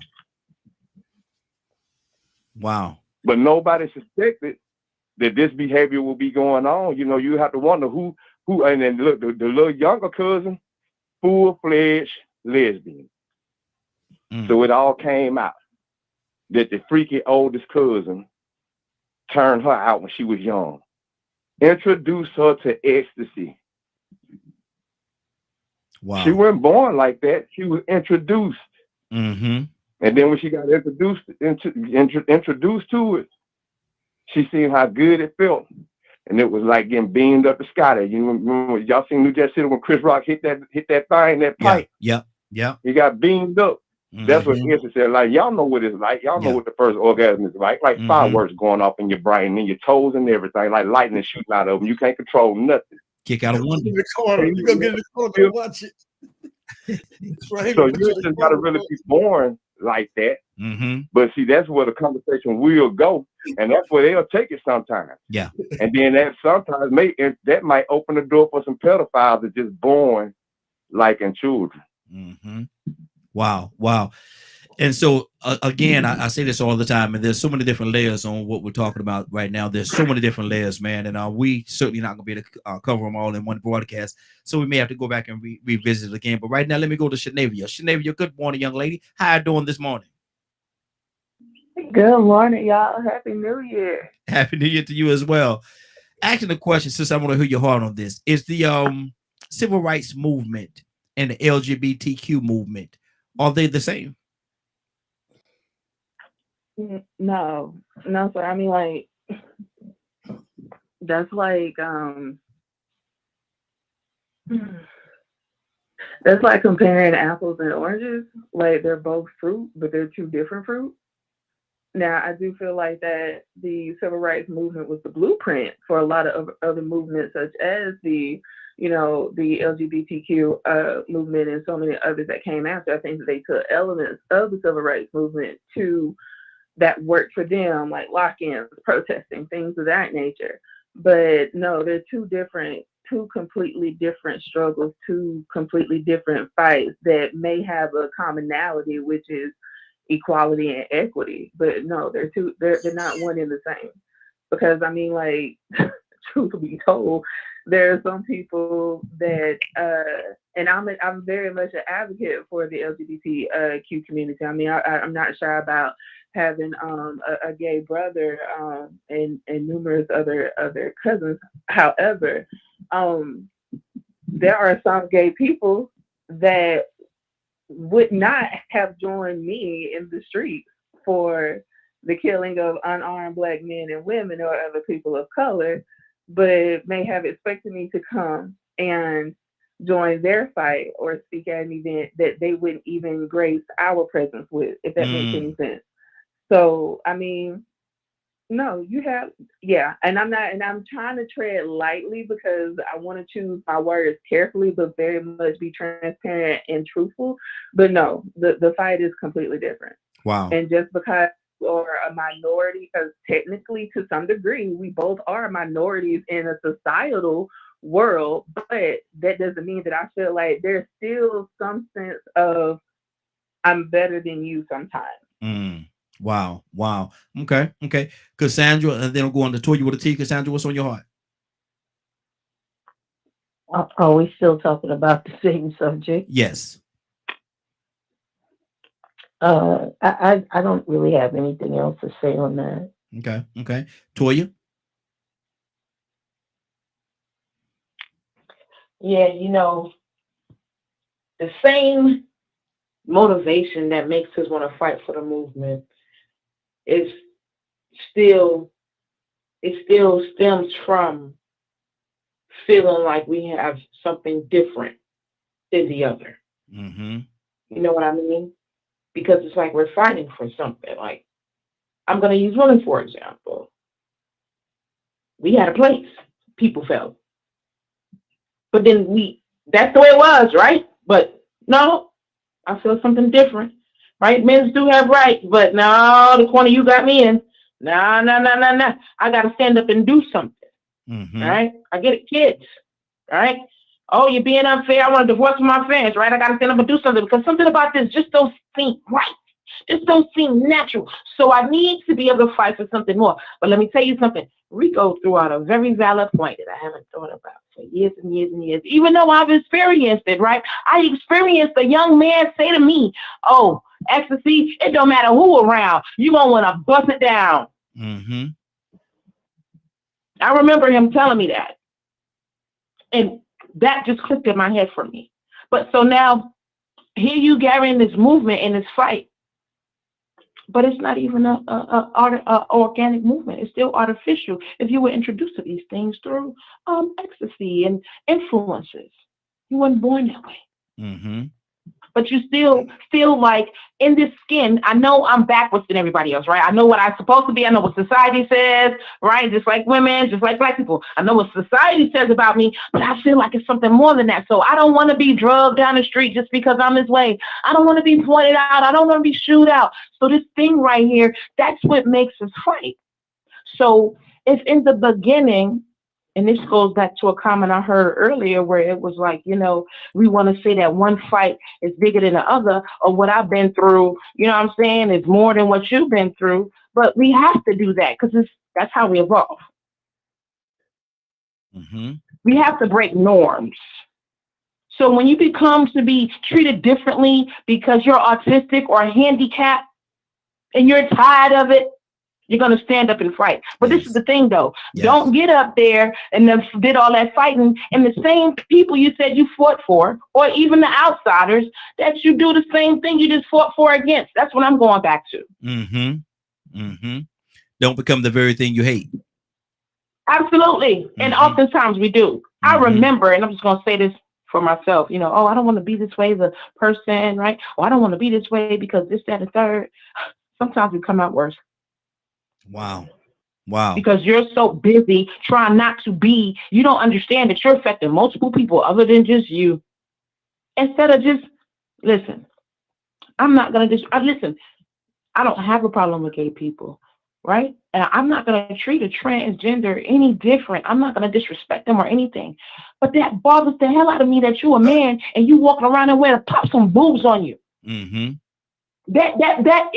I mean, when I tell you it burns me up inside, but let me tell you something. I will never deny you a job. I will never let nobody come hurt you.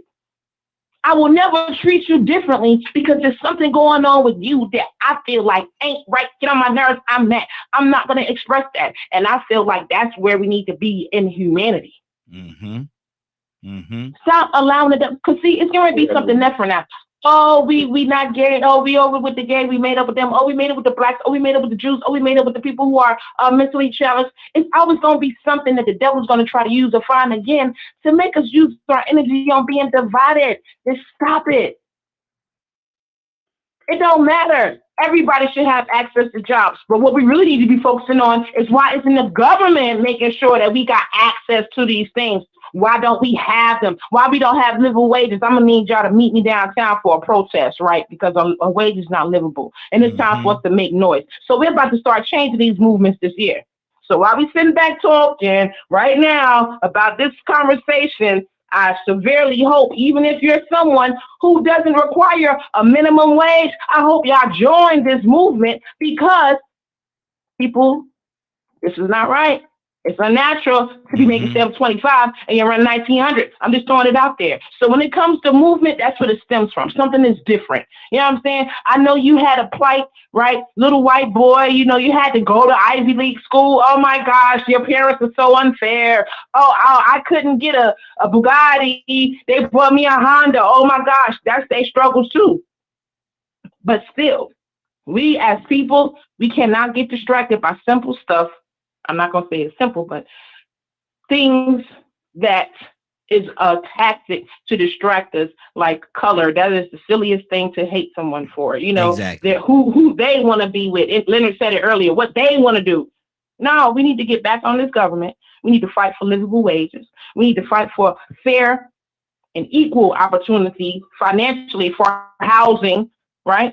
We need to fight for where our money are going for in our communities because you're acting like, oh, they're not cleaning up the neighborhoods. Well, that's what taxes are for. We got a bunch of things we need to add on as a movement. And since we, care so much about LGBTQ and Black Lives Matter and all these, when we start hitting these streets about the ones that matter to all of us, because all of us are affected by some of these things I just named, then we might be able to get somewhere.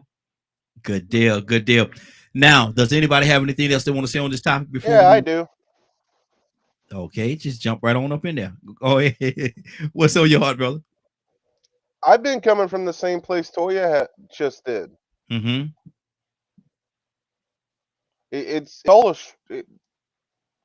if it's all a struggle, and it doesn't become a separation problem until somebody makes it a separation problem of mine's worse than yours and this and that and things like that, because things are going to boil down to experience, personal perception, belief, and things of that nature. Then how do we get past the comparison and the narrative of keeping us divided and learning to acknowledge an individual's struggle? Okay. Do you think that what we're talking about is a element of keeping us divided, or were we having a intellectual conversation based on the differences between the two or the similarities in the two? Yes and no. I understand that the way the discussion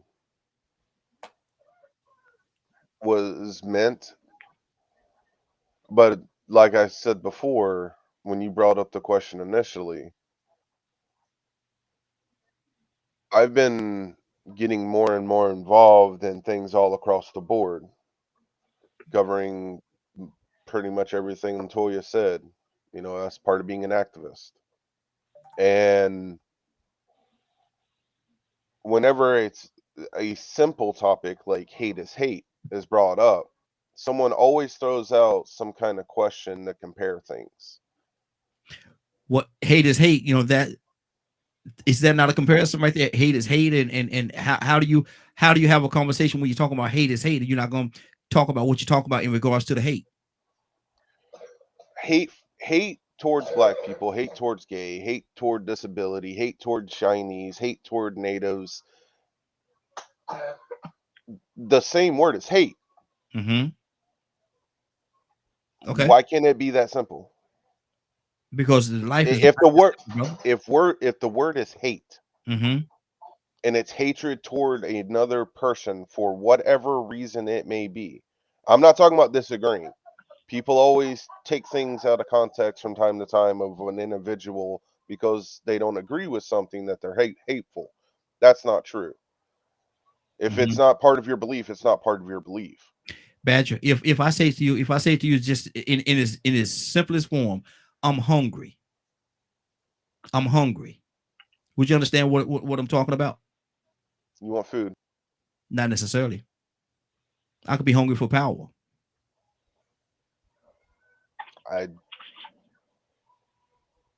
Your action has to match it. That's where the dialogue comes in, brother. So, like, that's why I said, yes, I do. But I've also seen how topics like this, I can't find the bloody words.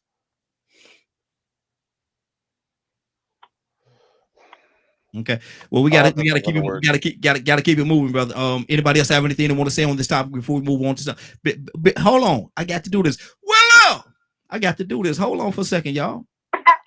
Hey, Raheem, happy New Year. Good morning, morning glow. Good morning, sis. How are you doing this morning? Man, I am doing fine, right? Has 23. You got it. It's already treat me well. Good deal. Good deal. Now, listen, we're asking a question, and I want to hear your heart, and we're going to move on to something else, to another topic. We're talking about the civil rights movement and the LGBTQ movement. Are those struggles the same? Oh, wait. You know what? I really hadn't thought about it, but since you brought it up, when I think about it, no, they're not, because one is a choice. Some might say it's not a choice, but one is a choice and one is a force, should I say. One is a force and one is a choice. So, no, I don't believe that they are. If I'm, throwing it out there, I didn't hear anybody else's conversation on it. Mm-hmm. But I would say that because, I'm definitely not I don't want to say hater of people's choices, because you have to respect someone's choices, but you don't have to like them. Yes. But I'll say that. Absolutely. Okay. Absolutely. That's what I'm saying. Good deal. Good deal. Now, Cassandra, I'm coming to you, Cassandra. You there? Yes, I am. Cassandra, I'm gonna ask a question, and I want to hear your heart on it. How can I? And there's a lot of different ways that we're gonna. I know there's a lot of different ways we're gonna go with this, but how can I say I love you when I lie to you? Is that possible? Yeah, I think it's possible. I think it's possible. Because sometimes people, well, this is what they say. They're lying to protect the person that they love. And I sort of get that, because there are sometimes that people can't handle the truth. I don't care. They say, tell me the truth. I've heard women say that for years, but they really don't want the truth. You know what I'm saying? From the person that they love, they really don't want the truth. You know what I'm saying? So I'm definitely a person that believes that, yeah, you can love a person and not tell them the truth. That's me. That's Mhm. my opinion. Wow. You can do that. Yeah, Okay. that's just my opinion. Let's delve into that for just for a second. And like I said, we definitely have a lot of people here, so I don't want to say too long on it. But when you say I'm lying to you to protect you, are you really protecting them? Because maybe that truth is what they need. That's what I'm saying. It has to be. It's a judgment call. I feel like it's a judgment call with people sometimes Mhm. because I'm sorry, some people cannot handle the truth. It's times when the person that I love told me the truth, and I was devastated. I did not want to. Yeah. I did not want to hear what they had to say. So Mhm. that's why I'm saying it's an individual thing. Mhm. Some people may want to know the truth no matter what, and some people can't handle the truth. That's just the bottom line. So I stay on that. I don't like someone not telling the truth, but sometimes some people can't handle the truth. Wow. But from people that they love. Exactly. Yeah. Yeah. Um. Wow. Tucson, what do you say to that, man? How can I say I love you when I lie to you? Mhm. That's a hard one there. Yeah.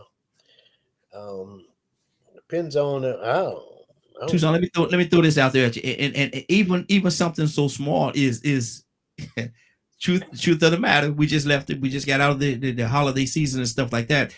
How many times have parents lied to their children? You know, Santa Claus is bringing you this. Santa Claus you better be good, or Santa Claus ain't gonna bring you nothing. Santa Claus, that's and that's just a little quote, a little small little lie, but it's still a lie. We said hate is hate, a lie is a lie. So Well, Raheem, I mean, we don't let kids grow up. mhm, My parents, they let me know there was no Santa Claus. yeah, I knew my mama and daddy. Well, my dad, he went to work, mhm, so I knew where the wagon came from, or the GI Joe and Tonka Toy. I knew where they came from. little Yeah, soldier, little green soldier man. Go ahead. yeah, the little green soldier man. Yeah, I sure did with the little Jeep and all that kind of stuff. I knew where Yes, that came from. But mhm, how in the world is a sensible young boy gonna tell me that a fat white guy comes down the chimney that we don't have? mhm. Don't make no sense. Don't make no sense. But when you talk about lying and loving, then it happens in some cases Mm. because okay, let me get ugly for a minute. Now you know that Coke bottle shape that you met ain't that Coke bottle that you got now. Oh Lord. He's Boy, gonna deal with me. trouble. You about to get in some trouble now. Ooh, go ahead, brother. Get yourself in some trouble. But you say because you love them, you just as beautiful as you were in the day I met you. Now you lying before God. Wow. Wow. Hold on. You stay right But there. wait a minute. You asked me the question, but beauty is in the eyes of the beholder. But you lying. Lord Now Jesus. she look like her mama. Mm. Woo. Tucson, I'm trying to save you, brother. Brother, I'm trying to save you. Toy, you want to talk to him. How can you say you love me and you lie to me? So Tucson about to dig a hole over there, boy. He digging a hole to you. Well, I think that because, the conversation that we have about how you're brought up in the home, we have a lot of misguided, misconstrued love, right?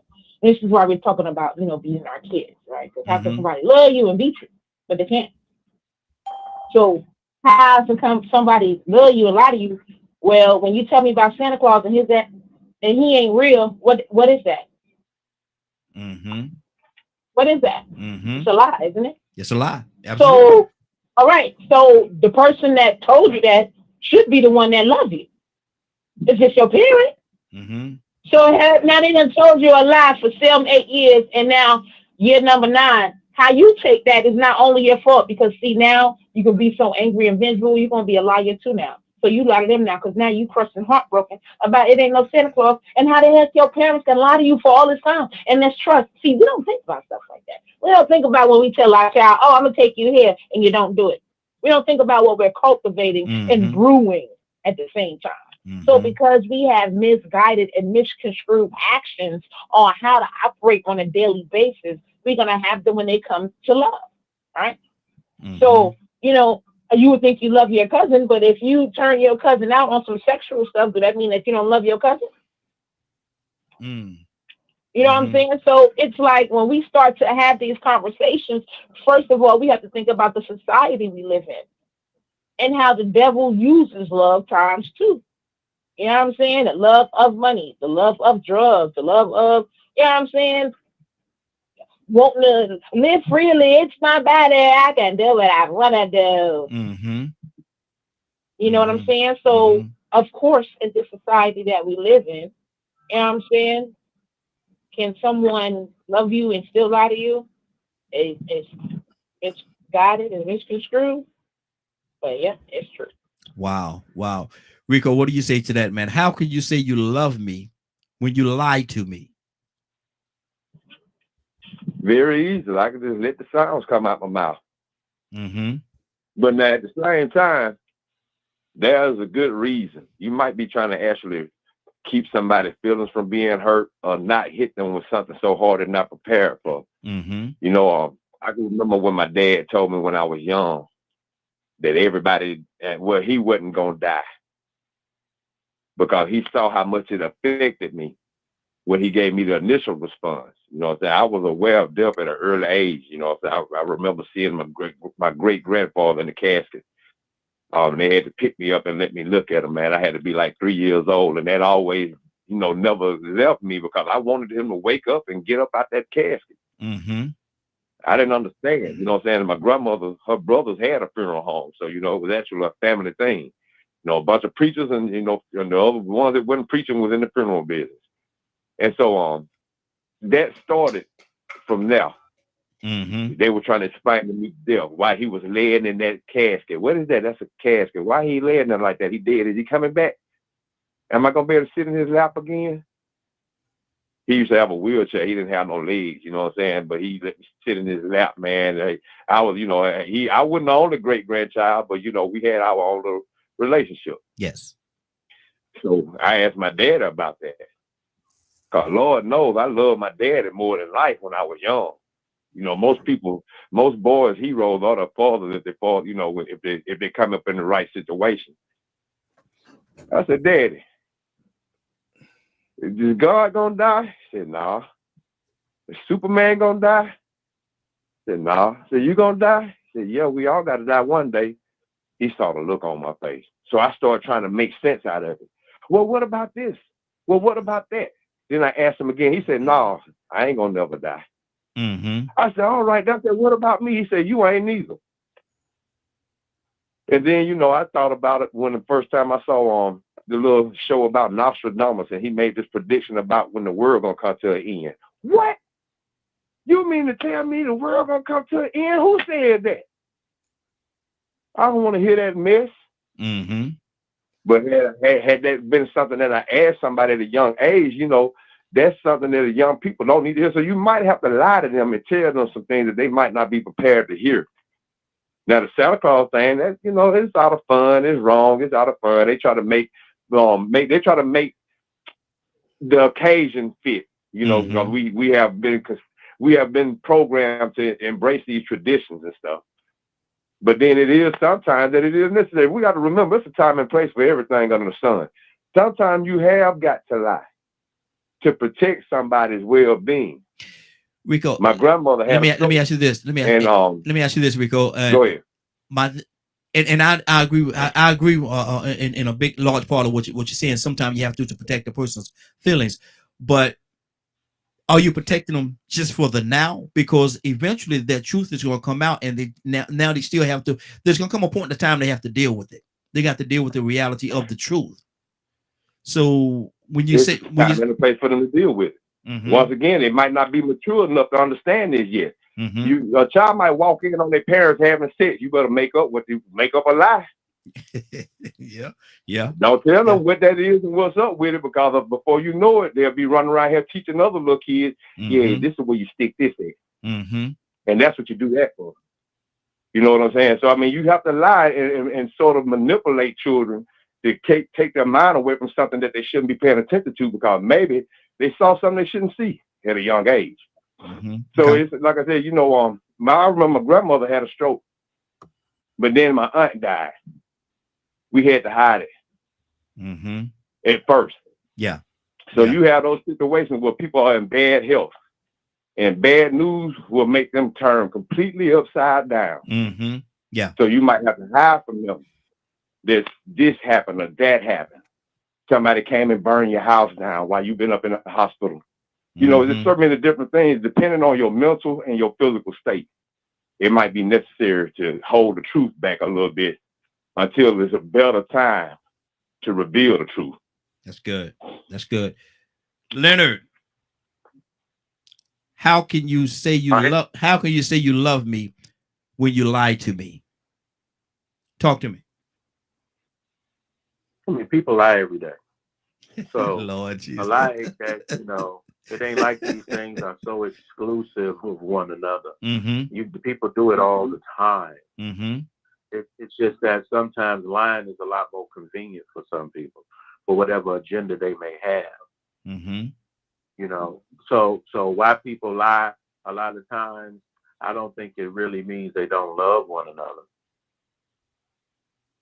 It's just that one, for some reason, they feel like telling a lie is more appropriate. Mm-hmm. Wow. So, for that moment, it's different. For that moment, or just in general? For that moment. Mm-hmm. Okay. For that moment, because that's one thing about a lie. It takes a lot of maintenance. Mm-hmm. See, I can't claim to have ever just been in the dark like that, because my parents were very blunt with me from the beginning. And plus, I knew what a lie was long time before most children. So it's not a big deal to me like it is to some other people, where I just woke up one day, oh, you mean to tell me that's not real? No, I wasn't that type of person. Mm-hmm. I'm still not that type of person. So it just depends on the person who's being lied to, and for whatever reason they're being lied to. Yeah. Wow. Okay. And why a person feels like they have to. Mm-hmm. Mm-hmm. Navy. How can you say you love me when you lie to me? I'll be honest with you. I don't know. I'm listening to everybody, and I agree with it. It's just not a one size fits all. Like, I wish it was a clear cut answer to it. I agree that it depends on the situation and how much truth you can handle, because let's be honest, everybody can't handle the level of truth that you may need. Let's use the kids and Santa Claus. Are they able, like, how honest do you be about Santa Claus? Some of us, grew up in a household to where, we knew exactly that it was mom and daddy. Others of us grew up in households where we thought everything came from Santa Claus. And some of us grew up in houses to where, the big things came from Santa Claus and the other necessities came from mom and dad. And then later on, there was a conversation that was just like, okay, well, baby, if you find out by walking in and finding the gifts, or, you were sat down and had the conversation. Either way, like, who am I to say that either of those are wrong?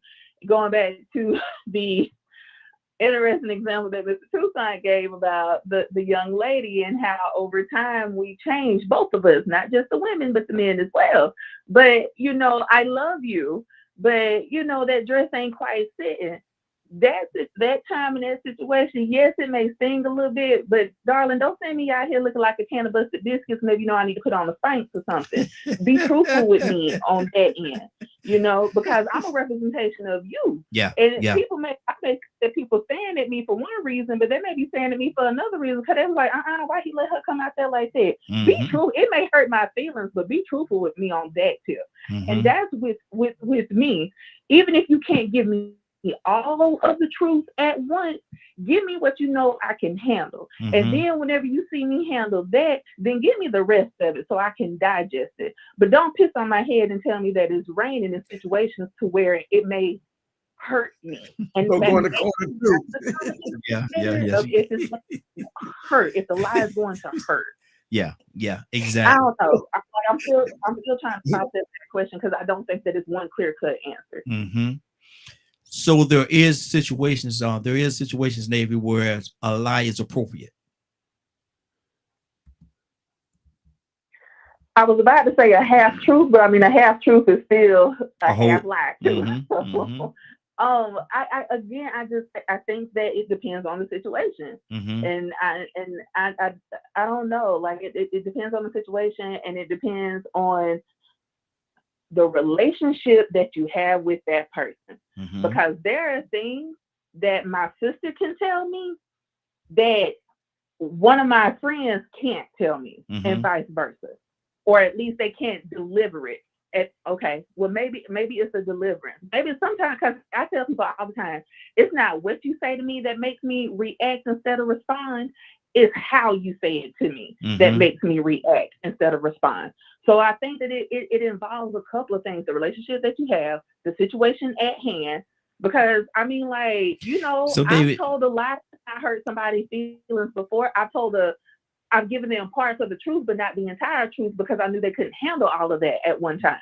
And so at a later time, when I saw that they had digested that, then we had another conversation when I knew that they could handle it. So it just depends. It honestly just depends on the relationship, on their level of maturity, their emotional maturity, your emotional maturity to be able to give them the information. It's just a lot. It's a Mhm. lot. Wow. This ain't even Monday. This ain't Exactly. even Wednesday, and we here. Exactly. Hey, this is the new morning glow here. This is the new morning glow. Oh, But- Lord. yeah, absolutely. Absolutely. Willow, Raheem, how I hope you got this in your book.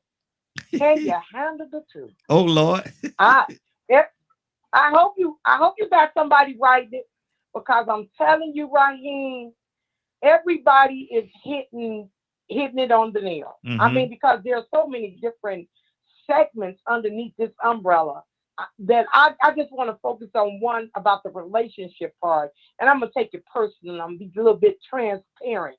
In my first marriage, we got married young. Mhm. And my husband was from down south, didn't have good education, had to have his mom's raised 7 boys. Anyway, he got up here in the city and he became, should I say, Negro slick.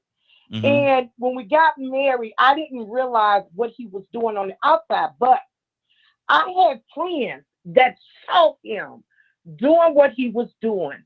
And never once did they mention anything to me until till the doo-doo hit the fan. Mm. And then they're going to say, well, I knew that. Hold up. No, this ain't the time you tell me now. See, you should have told me the truth earlier. That would have gave me an opportunity to choose. I have a right to know, because of the fact that there's a lot of things that could happen without telling me. Mhm. I could get a disease because Yeah. he's sleeping around. Anything could happen. And you didn't give me that right when you didn't tell me the truth. I've Mhm. always said it. I don't care. If I see you and I let every spouse know, of my sister, my brother, my cousin, whatever, if you let me see it, I'm telling. That's Mhm. just me. So that's why I want to put that one out there. And you're right. Some people can't handle the truth. Yeah. But at least give them the opportunity to say, you know what? I know about it. Let me deal with it. Because when Mhm. you don't say nothing, it goes on and on and on. And then when something happens, now the if can't do nothing now, Raheem. Mhm. And that's what's on my heart. If how they say the thing, if was a fifth, we all be drunk. Yeah, anyway, that's For that, sure. maybe that's not the proper thing I should have used on a Christian station, but if was a fifth, we all be drunk around here. Steve Stanley, good morning, sir. How you doing this morning? Doing good this morning. How y'all doing? Hey, doing good. Happy New Year to you, brother. We talking about Yes, sir. Happy. how can you say you love me when you lie to me? Talk to me. Ooh. From there, I guess it all depends on what the lie is about. A lot of people lie to help spare people's feelings. You know, so a lot of people lie to get what they want. And I think that, you know, it's saying the lie and we shouldn't lie, but I've seen where people lie to, you know, protect somebody from certain situations. Mm-hmm. But if you got somebody who's lying to you because they do love you and they don't want to hurt your feelings Mm-hmm. or want you to know about a certain thing so you don't get overly excited, I think that's different than somebody lying to you because they're cheating on you or if they are trying to get something from you. Mm-hmm. You know, a lot of men tell a woman, I love you, or I don't have nobody else but you. And women do the same thing. So if they're lying to you to get something from you, it's different. But if they're lying to you to protect you or to spare your feelings, I think that's kind of like, I'm not saying that's all right, but I just think it's a difference in the lie. Mm-hmm. How long do you protect them? Because eventually the truth has to come out and they're going to still have to deal with that reality. Well, then again, so that's all depending on the state of mind they're in. You know, Mm-hmm. some people protect people because they might be fragile at that particular time. And then as time goes down, their mood change or their mindset change, then you can kind of slowly tell them, hey, this is why I told you that. You really want to tell them before they find out, though. Mm-hmm. You know? Yeah. Yeah. I've seen it work both ways. I've seen it where it helps people, it gives them time to prepare for it. But I've also seen that, where it messes people up too. They find out before you can correct the lie. So mm-hmm. That's good. That's good. Tucson, you had your hand up, brother. What's on your heart? Yeah, I'm just can't be nobody but myself. But I just think about just tell the lady that her baby has cute shoes. That baby got pretty shoes. So you don't want to tell the baby that a baby is not attractive. Don't do that. I try to be polite. Don't do that. Just say that's a pretty baby. Mm-hmm. That's a pretty baby. All babies are pretty. All babies are pretty. That's kind of extreme, and I like to be comical. We take life serious all the time, but on the serious side, if I can be, that you walk up to a person and their outward appearance may not be as attractive, but they're a beautiful person on the inside. Mm-hmm. And you kind of look at them with one eye. Huh?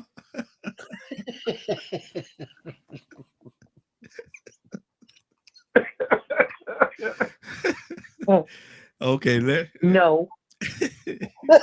Go ahead, Cassandra. Go ahead. That's your brother. Now go ahead. No, Tucson. I can't with Tucson. What? You said you look at him with one eye. That is Raheem, but that is a good example. Do you just tell a person, you're talking about the baby or whatever? That really is a good example. Mm-hmm. Do you say that the baby is ugly? I mean, well, not that the baby is ugly, but they say, oh, my baby is so cute. Do you say, oh no, you must be looking at the wrong baby? I mean, do you do that? I mean, it's just some things are just out of civility, I mean, can we just be try to be decent? Yeah, I mean, the baby may look like a chimpanzee, but do you just say that? I mean, why are you laughing? Oh, for real? Because I've seen some that sort of look like chimpanzees. But I would never say that. I mean, oh my God, what a beautiful baby. Or something. You had I don't know. Cassandra, see, you be the polite one, and we all got that one friend that's just brutally honest. You are not going to say the baby ugly, Raheem. Look, you got one. Who on heck gonna say the baby ugly? Other than Tucson. Now see, gonna say the baby ugly? You got some friends that's just brutally honest. They just you say that, oh, that baby's so cute. And they see they're like, No, oh no,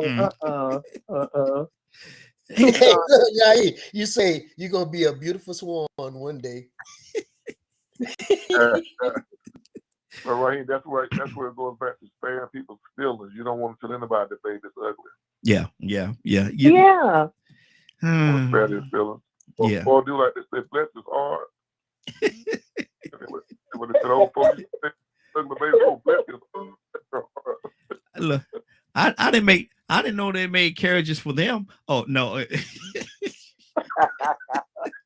Let me go. What does she know the baby? What does she know the baby ain't cute? And she asks you just to see what you say. The reason why I say that because I saw a video where a woman said that she can't cook, but her boyfriend always told her that what she cooked tastes good. But her friends told her different. So she said, you know what? I'm going to intentionally make something terrible. I ain't going to measure no ingredients. I know it's going to be too salty. It's going to have too much salt, and I'm going to have too many different ingredients. She was putting out, she just had a concoction. They looked like it should have been poison. And Lord. She set a camera up. Baby, how you like it? It's good. It's good. But when she turned her back, oh, my goodness. But see, the thing was, she already knew. She just wanted to see if he was going to lie to her to make her feel better, to spare her feelings. You know, I think that was a good example. And then what Donald said about the baby was, that was huge too, because in a situation like that, that mother, she ain't blind. She probably knows that she ain't too cute and that baby ain't cute neither. But if she throws that out there, ooh, I thought you love my baby. My baby's so pretty. I'm like, yeah, so adorable. I love babies. All babies are adorable. Because babies are adorable. You get what I'm saying? But you got to find a way to not disagree, but you ain't got to agree. Just look and say, yeah. Because you say she ain't too attractive herself. Say, ain't my baby pretty? I say, like, yeah, he look just like you. Look just like you. And just leave it right there. Bless y'all. And bless y'all heart. Exactly. Let me go to Badger. Badger, what's on your heart? Man, this is a wide open topic. But I'm also kind of in agreement is sometimes we do it out of compassion. Sometimes we do it out of pity. Sometimes a person does it to get away with something. Does it make it okay? That's a person's perception.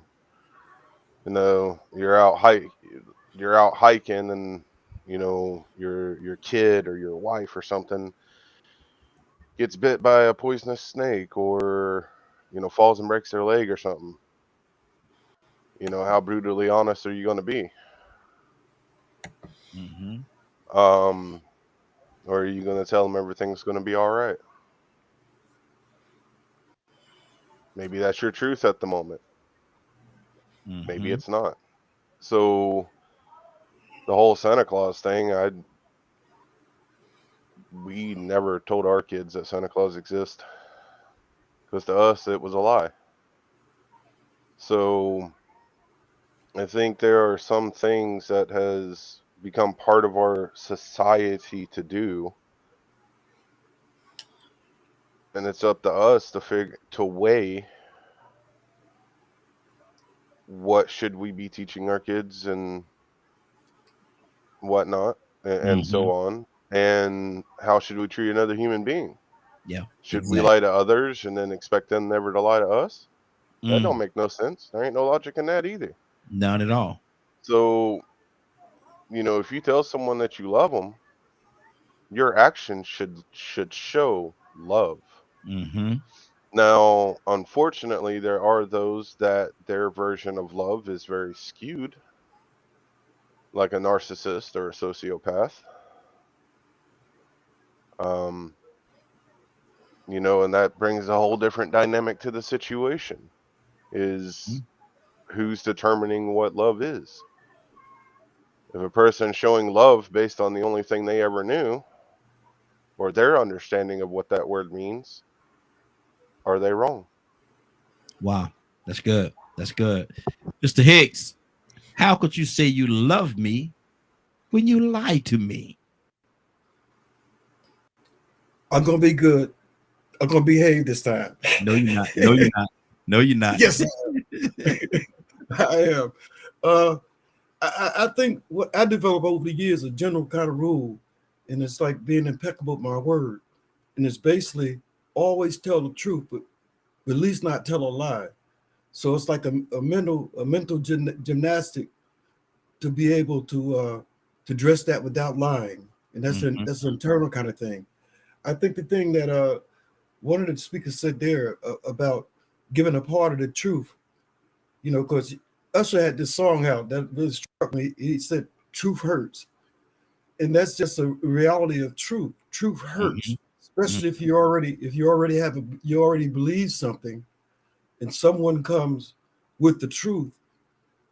It's like the king that's got no clothes on, and everybody around agreeing because this person is powerful. Usually, the power is not just political stuff like that. Every power that do you like me? You still like me? Do you still love me if I tell you the truth? In marriage, my best example is like how do I look in this dress, kind of thing. What are those simple things? Hey, baby, how do you like this here thing? How did this look? You think this be appropriate? And I think that when you don't tell the truth, you with me, if you don't tell the truth, you set up a dynamic where there's a lack of trust about anything you say. You know, find a way to say, find a courteous way to say that maybe you should wear something else. So you picked up a few extra pounds, but you gotta say it. If you got a transparent, honest relationship, and the people around you that's close to you, you got to be able to speak your truth to them, and they've got to adjust to you or decide that they want no part of you. Yeah, that's a part. You got to be. I mean, you have an over concern of people liking you and accepting you, and that's because you haven't established a core inside yourself, knowing that the source of your being, your creator of your life, accepts you and love you, and that's enough. And that has to be the base. To be a man of integrity, and to be kind of thing. They talked about Muhammad 1,400 years ago. There was an argument going on against the various tribes trying to figure out which way to position this stone they got. And they called one person that he had. This one person he had a record of being honest. Even though it cut against what everybody believed, they didn't like him a lot of it, but they at least know that this guy's going to tell you that. So let's go get him. Let's get this person to set this stone. So I think it's a valuable thing is always tell the truth, but at least don't tell a lie. And you have to struggle in your head, but you can do it. It's tough. It's tough. Let me go to Leonard. Leonard, how in the world can you say you love me when you lied to me? You standing there beside somebody and say, look here, man. You want some gum? They say, nah, I'm good. And Leonard, you know that the breath is kung fu kicking like Bruce Lee on steroids. Talk to me, brother. You are outrageous. Yes, he is.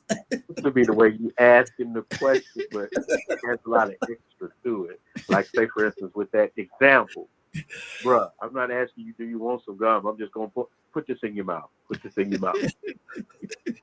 Because it stinks. Take two. As a matter of fact, here 3. You might need one. Put 3 of them in there. It wasn't a question about, I'm not questioning about what you think and how you feel. I'm letting you know. Put this in your mouth for that breath. How about that? Lord, see. You know, I think we were talking about earlier. I think, like, say, for instance, I give people the benefit of the doubt for whatever reason they thought they may have told the lie. But it has never been beneficial to me to do it that way. You know, those little things that people say, you know, my mama told me this, that. My parents were like, that don't make sense. So why would I tell you? That makes me look stupid. For me to tell you. I even get irritated to this day if a person is trying to be slick. You know how you ever talk to somebody trying to be slick and you really have the information, but they're under the impression that you don't. So they're lying, Yeah. right, to you, but you know the truth. Mm-hmm. Mm-hmm. And it's almost offensive because it makes you look very bad to lie to someone who knows the truth. Mm-hmm. And so I think that is what my parents instilled in me the most. Like, say, for instance, the issue you had this morning, that you're talking about this morning. You know what a real man does? A real man say, "This is who I am. Screw what you think. Mm-hmm. I'm going to be this. I'm Yeah. going to be that. Yeah. I'm not looking for your permission, your congratulations, or anything." When we're talking about, like, being a man. Mm-hmm. If you're a gay man, guess what? You're still a man.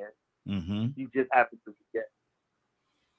Exactly. So I would expect you to be a man with it. Mm-hmm. It's not that, it's not that people lie, but a lot of people don't tell, well, I'm keeping it real. You don't tell everybody your business. Mm-hmm. Just don't walk around telling everybody your business. There's just some things that should be private. Mm-hmm. You don't Exactly. always have to comment. Yeah. Like my mother said, if you got nothing good to say, don't say nothing. You avoid a lot of conflict like that. Mm-hmm. Just keep your mouth shut. You just keep your mouth shut. Don't Yeah, add yeah. nothing to it. Don't take nothing away. Just leave it be. Mm-hmm. Like you said, precious. Precious. If you see a baby, you don't talk about the baby thing. Precious, because babies are precious. Yeah. Regardless of how they look, they're precious. Mm-hmm. Regardless. Lord Jesus. Right. So maybe the baby ain't attractive, but the baby can grow into their face. Mm-hmm. But there's a precious baby. You know what I'm saying? Wow. Precious. Oh, yeah. Real precious. Precious. Say precious. Exactly. Oh, that baby's so precious. Look at them shoes and that bow Precious. you put on the head. Boy, I'm loving that bow on that baby head. Look at that bow. It's so pink and pretty. It's so pink and pretty. Toy, you That's want what to that word is for. Exactly. Toy, you want to talk to me, sis?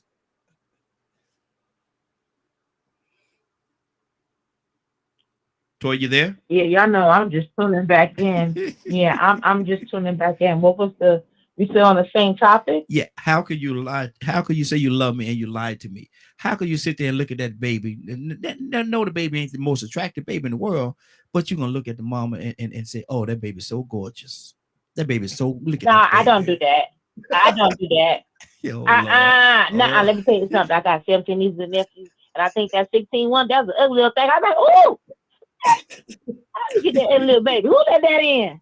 What? Lord. I don't play them type games. I'm too truthful. I'm in trouble and stay in trouble because I don't know how to lie about some stuff. I lie about what I want to lie about. Now, officer, I didn't know it was a 65 mile per hour. I thought it said 80. No, Mr. IRS. No, I them my kids. I took care of them. It's lies I tell. I just do it myself. But I'm just saying, I tell lies with reason. It's a good reason. I'm just talking about me. I don't know about everybody else. I know pathological lies. I know people who just lie because the wind blow. You know, who knows? I can't tell you nobody else's excuse. But let me tell you, for me, it's gonna be a good one, right? And it don't mean I don't love you, right? It is what it is. But it goes by the individual, right? You might not want to say, no, baby, that don't taste good. Now I'm gonna tell you, baby, that don't taste good. Don't cook that no more. Throw it out. Don't you ever go in the kitchen and make it again. I mean, see, that would cause us confusion with people because sometimes we so busy trying to lie, we can't be real, and we don't fix the problem. I get it, right? I'm gonna tell you what you do. The white men coming to take you out the door, and they're gonna kill you and string you and hang you. No, he ain't here. I get it. I get it. But if it ain't under the pretense where you're going to get killed, murdered, put out, or something to that effect, you just lying just to be lying, come on with the jokes. This is what you do. That's Houston, I have the problem. Exactly. And this is what you That's what you where do. I have the problem. You know what I mean? Mm-hmm. I told you, I'm going to tell you this is what you do right here. You walk in the kitchen. You say, baby, stop that what you're doing. Don't do that no more. And she look at you, say, what did I do? You just look at her and say, cooking. Don't do that no more. We're not gonna do that. As a matter of fact, here go the call us some food in, because baby, you ain't good at this cooking thing. You know, Look, you're making me lose weight. Baby, stop what you're doing, because you're about to ruin the very little bit that we used to. Don't do that no more. Go sit down. Exactly. 508-924-3521. 508-924-3521. Again, the number is 508-924-3521. Mr. Hicks, go ahead, brother. You losing yourself over there, boy. I don't know what to do with you. I'm gonna drop the mic. Go to somebody else. I ain't got nothing for you right now. Let me see who else we got. I think we got somebody new that just came in. I thought we did. Okay, maybe we didn't. But the phone lines are open. 508-924-3521. Stanley, talk to me, sir.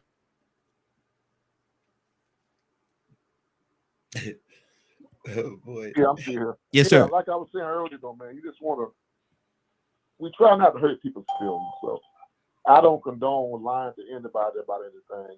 You know, it happens all the time. Like I say, people in relationships, they lying about, not having this person, not having that person. But in certain situations, we just, like the guy was saying earlier, we just show compassion. Mm-hmm. Who wants to hear that their baby is ugly, or their spouse is ugly, or anything like that? So a lot of people just, say that to y'all are something else. Yeah, because like I said, I'm gonna tell you like this right here. My first wife, girlfriend, had a baby, man, and I went in the house. They was down to business. I didn't know they was down. I went in the house. And I looked at that baby carriage, man, and I'm like, oh my God. I couldn't tell that woman what I thought. I was, oh man, she like we said earlier, she looks just like you. Yeah, exactly. And I left it at that, because Can I go next, please? Ugly babies, 90% of the time turn into ugly adults, and that's what happened with that one. But I didn't lie to her. Yeah. I just didn't say, the truth. But I said she looks just like you, and I left it at that. Just look at it. Sometimes. Go ahead, sir. Go ahead. So what now? No, I say go ahead. I'm sorry. I go ahead. Finish your thought. I thought somebody started to come in. I'm gonna let them go. Okay, let me do this. We got another caller, Badger. I heard you, Badger. We'll come to you as well, but let me go to Rainbow. Rainbow, good morning. How you doing this morning? Good morning. Happy New Year. Blessings to everybody, Raheem and all. I just had to first give thanks to God, and I was cracking up so hard. I was having a hard time writing the number. The sister that just shared, I was going to say in the words of the late Barbara Walters, yes. That I say Barbara Wawa, who just recently passed, that she used to say, that's a baby. Mm-hmm. So Barbara Walters can get away with that, and I can too, okay, around the baby tip.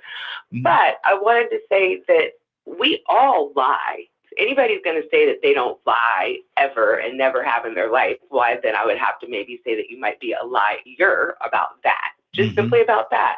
But what the sister said, I wanted to be transparent in the sense of being transparency.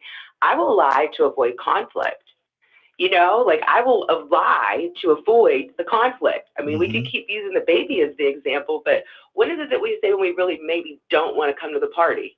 You're invited to a party. I'm really going to be busy that day. I might just be busy not wanting to come to your party and sitting at home, but I'm really going to be busy to avoid just the conflict and the drama.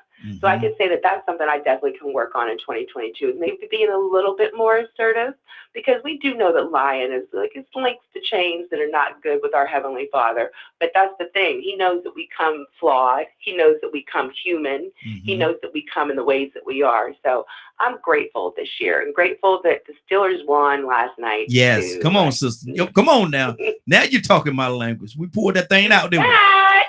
Grateful. Thanks for letting me share. Absolutely. Good to have you. Definitely good to have you. Badger, what's on your heart, brother? Talk to me. I was sitting here listening about like the baby comment and different things like that. We teach our kids not to lie, right? And then they see us do something like that, and then we turn around and tell them that, well, it was okay to lie then. When should we draw the line? The way I've been teaching my son is just there are some people that ain't going to let you just walk away and not give a response. Mm-hmm. And if you're striving to do the best you can to be honest at all times, I give warning labels.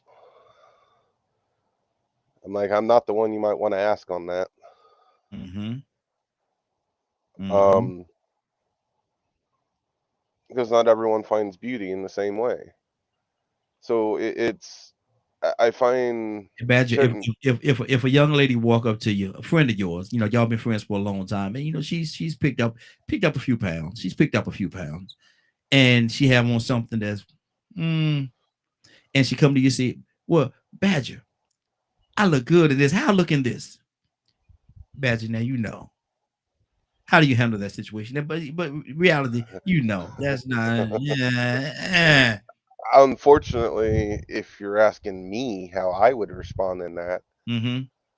depending on how well that person knows me, I'm either going to say, "Well, the sky's blue," or "Makes you look fat." Ooh, we got a couple of ladies on here. They don't want to hear that. Their Badger. They don't want to hear they look fat. You see, this is where you're getting into an area of like mental differences. Mm-hmm. I'm logic driven. You ask me a question, I'm going to answer it as honest as I can. I don't want people to lie to me. Mm-hmm. So why am I going to lie to people? And that's my logic. And how do I look in this? this? The brain works. You really look terrible. You really need to go in there and take that off. You really look terrible. You really look terrible. Tucson, talk to me. I told my wife that. Oh Lord Jesus! But that's just stay right there, Badger. Lord, I'm trying to keep you out. Oh Lord, and you still eating her food? Oh Lord, oh See, Lord. I'm trying to save you, Badger. I'm trying to save you. Why are people freaking out over that? No, Tucson, go ahead, Tucson. Save your brother, man. Save him. What's on your heart, Tucson? No. I put the comment down. I had a guy that wrote with me. He worked with me. Yeah. And he had halitosis. Mm-hmm. And everybody at the job used to talk about him having bad breath. Mm-hmm. Well, his car broke down and he needed a ride. Lord have mercy. And I'm sitting in the car like this. And thank you, Jesus. He asked if he could smoke. He said, "Yeah, please." Let it answer too. And I don't let nobody smoke in my car, right? Mm-hmm. Sure, man. You know, just roll the window down.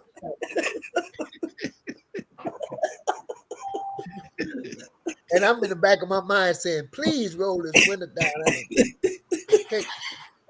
But now here's the thing about that. Now if I'm going to do right, sooner or later, I had to prepare myself to let this guy know that you're going to have to do something to fix your issue. You got something, and people are talking behind your back. Mm-hmm. Let me get you something. Yeah, something, and kind of calm down, because there are some people have an odor with their body odor. Yeah. Mm-hmm. And, or now here's a person here there is walking around and they just are grinning and laughing and stuff, but you got something hanging out your nose. Somebody got to tell you. Somebody got to be the bad. Somebody got to be the bad guy.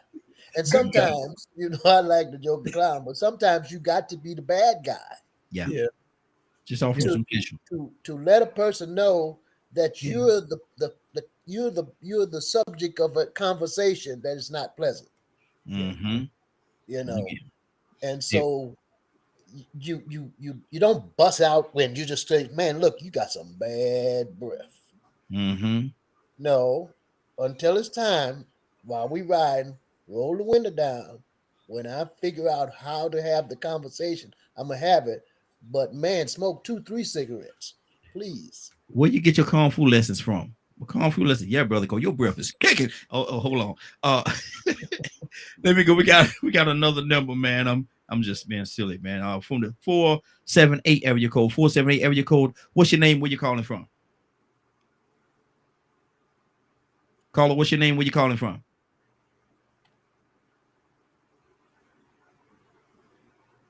(478). Are you there? It should be Reverend Franklin. Hold on. Reverend Franklin?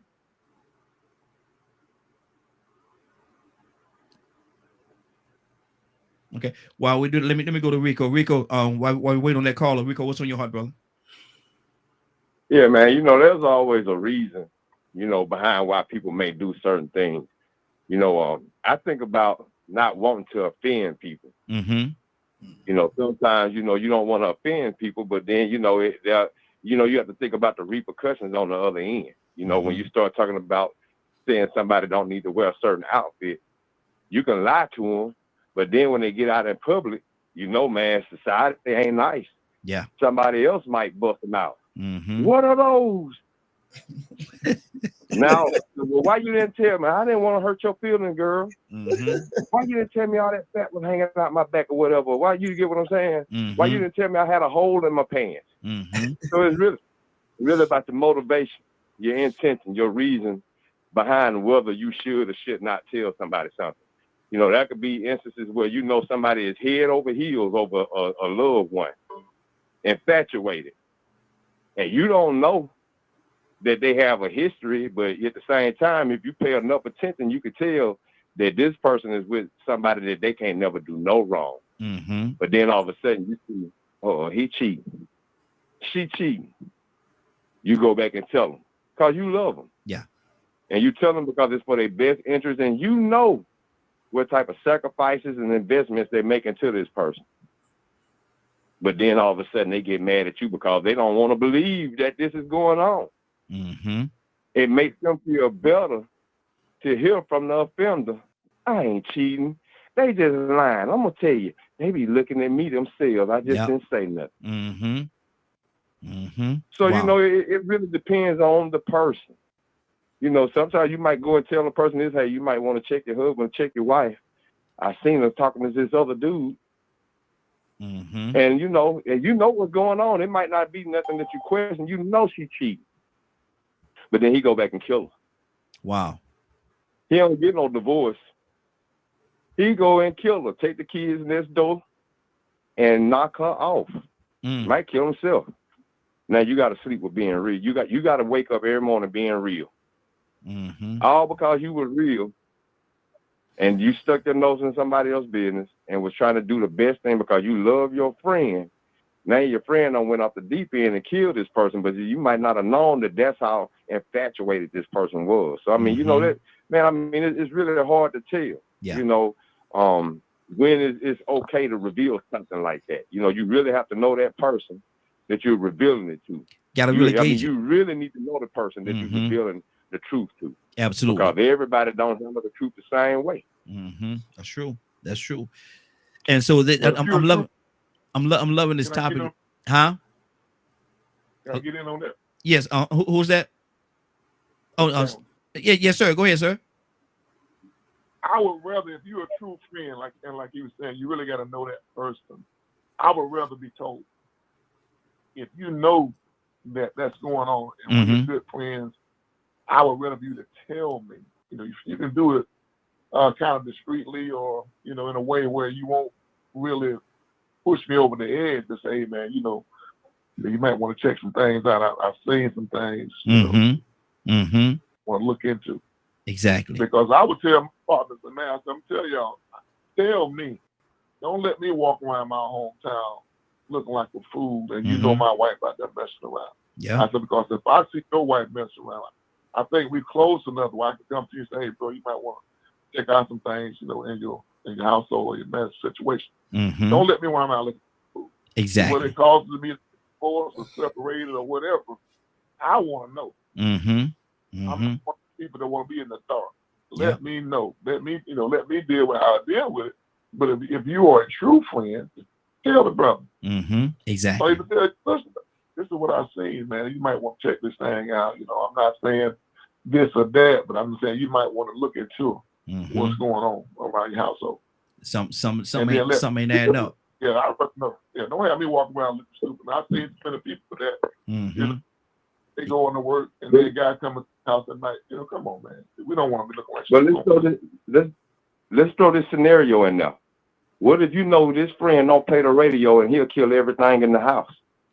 But that's what I say. He got an anger problem.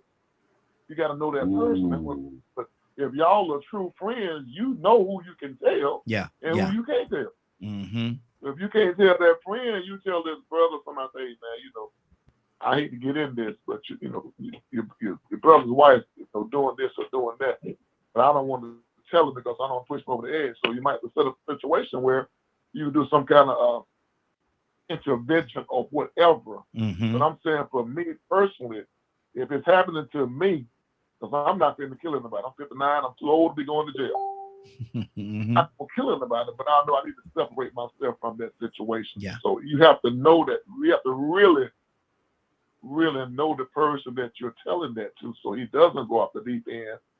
You know, if he's somebody like you're saying, I can't think of your name. Talk to you in a while. If he's somebody like you're saying, and you know he's gonna kill somebody, you don't want to tell him because you don't want that on your conscience for the rest of your life. Exactly. But you want to tell somebody, man, let's try to let this brother know, because I don't want to ride around town. You thinking everything, as old folks say, hunky dory, but then you run around town looking like a fool because everybody in town know but you. Yep. The last one to know. The last one to know. Everybody else know except you. You're the last one to know, and then that shock value could make a person turn in a very negative direction, and you don't want that to happen. Franklin, good morning, sir. How you doing this morning? I'm showing up blessed. I'm showing up blessed. Thank you for recognizing me. I've been listening on the call, and it's amazing. Is there anything that's called "Take This to the Grave"? Yeah. Is there any brother code that some things you take to the grave? Yes, Is sir. that still true to me? Yes, sir. Absolutely. Yes, sir. But see, the thing about it, even in the situation that we're talking about, if you know that someone is cheating on their spouse and y'all are close, y'all are quote unquote very good friends, would that be an instant that you would take it to the grave, or would you divulge that information to your friend and let them know, look, man, something just don't seem right in your house, man. Something just ain't right. How would you handle that situation? I think you ought to have proof though before you run your mouth. Yeah. Sometimes some could be one thing or another. You got proof, and I think you ought to keep to yourself. You got proof to say this is what this is. Because something could look like something else. Then the situation where the couple is an open relationship where they do their own thing, but they stay together. So sometimes different than somebody's business might cause more problems. That's why you gotta have understanding who it is and what's going on in life. Like for example, the Will Smith situation. They've been living like this all their life. He just got this way. He just got it on paper. Now it just can't open because somebody told. So I'm just saying some issues, for example, I give one military situation. A nice brother, and I knew him real well, and we worked together. So I knew the woman he was with was messing around. And I went to him. I said, hey, bro, I said, oh, girl, mess around X, Y, and Z. He told me himself he didn't care. He liked her, and he wanted to be with her, and he knew she was messing around. So in that situation, I just, because he was a really nice guy, and I just hate to see him do it, but he said he knew it when I told him, and that he didn't care. He's going to be with her regardless of the fact. So I just kept it popping. So I think if you go to a brother to something, you better at least have some real good proof about it. Then you got I'm like family. You need to know the area you're walking in, because you could cause a problem, because you could go off and kill everybody, including you. So I think when you dip in somebody else's business, you best know what you're doing and where you're doing it. Be very careful, but you ought to have at least proof enough to know what you're talking about. Yeah, exactly. That's good. Cassandra?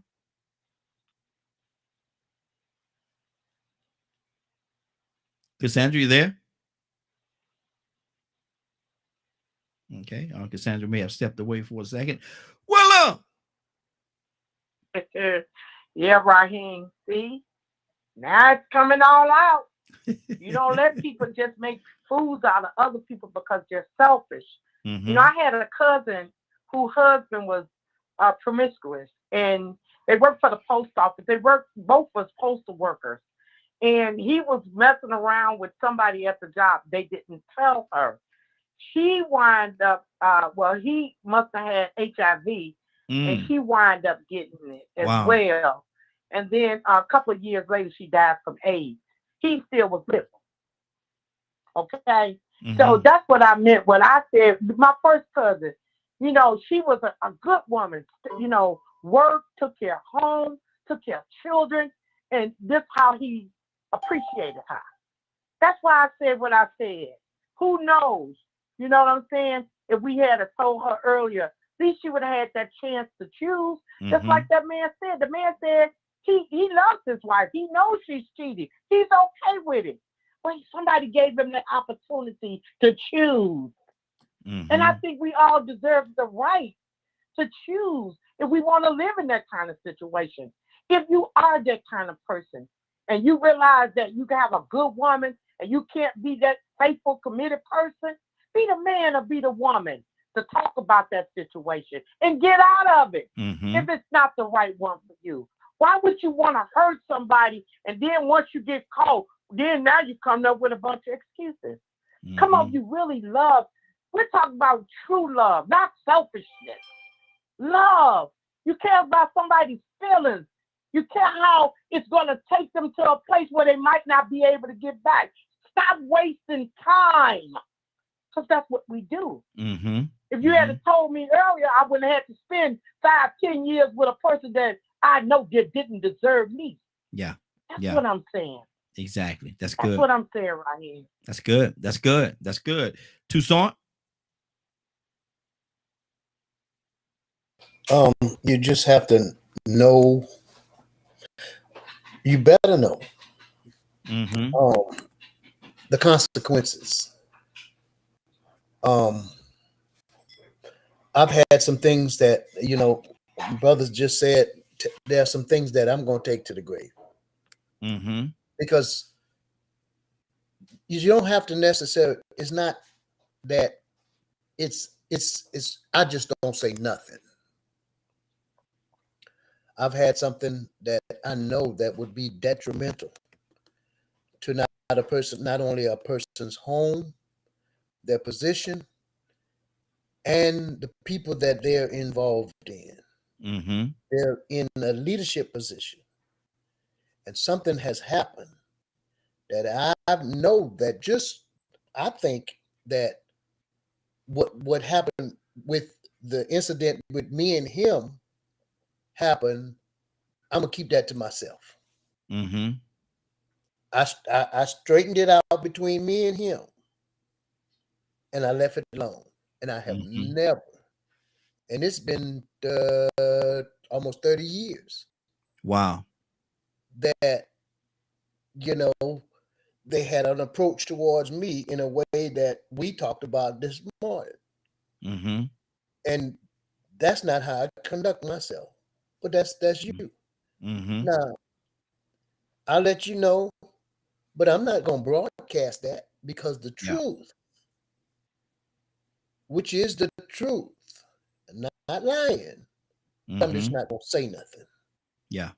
I'm not going to take it up on myself to expose what we call expose his demeanor. Yeah. So sometimes not saying truths or not lying is just shut your mouth. Because it can be more hurtful or harmful, because some things that you feel like is the truth that you just got to tell or get somebody killed. Exactly. Wow. Mr. Hicks? Yes, sir. Talk to me. Well, Cassandra Toussaint knocked it out the park for me. But I my life, my personal life,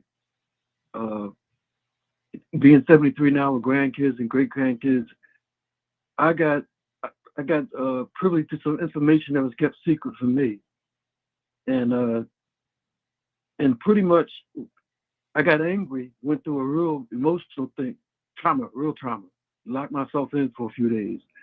But I looked at it and I thought about who I was at the time, and what the people around me that knew me knew. I was impulsive, and a lot of time irrational. I had all these demons inside, and I would overreact. And I think that a lot of times you avoid, just like Tucson was just saying. A lot of times you hide things and tell those little shaded lies to keep it covered because you fear the history that you left behind. But as you mature and open yourself up, what I'm finding is that now it's a relief for those people that kept the secrets to finally release it. There's something that happens good for them, just because it bothered them that they kept it away. But it's a real path of truth, and then especially with the way things are shaped now, there's no absolute truth that people believe in. There's my truth, or this truth, or that truth, which makes everything so confusing. But it's my belief that I used to have situational ethics. When you got your life on a war footing, in the art of war is deception. If you face it like you're fighting a war, you take on those things that you have to deceive your enemy. We make movements over here. It's a fake movement because our real action is over here. We send it out different. So I think when I put myself off a war footing as being a warrior and someone who's fighting against things, and rather than trying to understand things and recognize that there's a divine prominent, divine providence, as they used to say, that things are being guided by some unseen force that's driving everything toward perfection and good in this expansion. But truth, I tell the truth. Good deal. And when I don't tell the truth, I'm not going to tell a lie. I'll be quiet. I won't commit. How to say no comment? Exactly. Good deal. Yeah, right. Well, I'm looking at the clock, man. This is already 10:16, man. It's time for us to get out of here. We've been here for over 3 hours, and this is the new Morning Glow. I want to thank everybody that joined us. Actually, that joined us for the first time today. Franklin, I definitely want to thank you as well. We're here every day, Monday through Friday, from 7 o'clock until 10 o'clock a.m. Sometimes we go a little bit over from 7 o'clock until 10 o'clock a.m. Eastern Standard Time. So if you're available, come back. We definitely love to have you back with us again. We talk about a lot of different things, and we deal with it from our own truths. Everybody got their own truth, and so we deal with it from that truth. Do we always agree? Absolutely not. But then again, no family actually going to get along all the time. So we do have our moments from time to time, but at the end of the day, it's all love. It's all we family, and we love and we take care of each other. So frankly, you're more than welcome. We'd love to have you back again, brother. Bless you, man. Thank you so much. Yes, sir. Yes, sir. Rico, what's going on at 3 o'clock today, sir? If you missed today's show and would like to hear or see the entire rebroadcast, you can tune in at 3 p.m. Eastern Standard Time on www.dklmediagroup.com. This dude just refused to say eternity. He refused to say eternity these days. Boy, look at this is 2023. We had my whole dialect thrown off, man. I was going to different places saying that mess, man, sounding goofy. Sound like a Geechee. And like, where you get that from, man? I'm like, man, this is a long story, man. I have to go into detail. I get on this show every morning, and this guy named Raheem. So I just like, man, let me quit this. Exactly. Look, we got to get you a new word. We'll get you a new one for 2023, brother. We're working on it. But Willow. Raheem, let's go. Now, Willow, this is our first one for 2023. Now, you sure you ready? Raheem, I am so ready to go before the throne of grace this morning. Let's go, Raheem. Well, I ain't got number one more thing to say, Willow. And what I got to say right now is, let's go. Let's go, Raheem. Let's go to the throne of grace this morning. Everybody with humble hearts and bow down heads. First, Lord, we want to thank you, Lord, for allowing us to see 2023, oh Lord. Father, a lot of people laid down but didn't get up. But thank you, Lord, that you found favor in us to allow us to get up, to commune one to another. Father, we thank you and give you the honor and glory this morning. But we're coming to you, oh Lord, with boldness and confidence and expectations for 2023. Father, I'm asking you, oh Lord, that you, whatever it is that we need, oh Lord, Father, I'm asking you to give it to us, oh Lord. Father, I'm asking you, oh Lord, to continually guide us. Give us the wisdom and the understanding that we need to go on in your name, Lord. Father, we praise and honor you this morning, oh Lord. You brought us through a difficult year, oh Lord. And Father, I believe that you're going to bring us through 2023. Father, I'm asking you to touch each and every last one that's on this line, Lord. Father, whatever it is that their heart desire, Lord, whatever it is that they're seeking, oh Lord, whatever it is that they're asking for, oh Lord, Father, I'm praying that it lines up with your will, Lord. Father, I'm asking you to continually stand on your promises, Lord, that you said that when we go through the tough times that you will never leave us nor forsake us, oh Lord. Father, I'm praying that you continually send your word to heal us, oh Lord, when we're sick and down, Lord. I'm asking you to continually heal us, oh Lord, and touch us when we lose loved ones, oh Lord. Give us that comfort and that peace, Lord. I'm praying today, oh Lord. I'm asking and believing that it's already done through our faith, Lord. Father, you said it in your word that faith comes by hearing and hearing through the word of God. I thank you, Lord, for your word, Lord. I thank you for your mercy. I thank you for your grace, Lord. I thank you for all that you do in our lives, oh Lord. I thank you, Lord. Father, I'm giving you the glory, the praise. I'm asking you to keep allowing the morning glow to be successful, Lord. Whatever it is, the vision that you have for the show, Lord, I'm asking that you be glorified and edified, Lord. Father, I thank you. Touch Raheem and his family, Lord. Keep them safe. Father, I'm thanking you in advance. In Jesus' name, amen, amen, and amen. I thank you, Lord. Honoring you, Lord. Thank you, Jesus. Amen, amen, and amen. I thank you, Lord. Amen.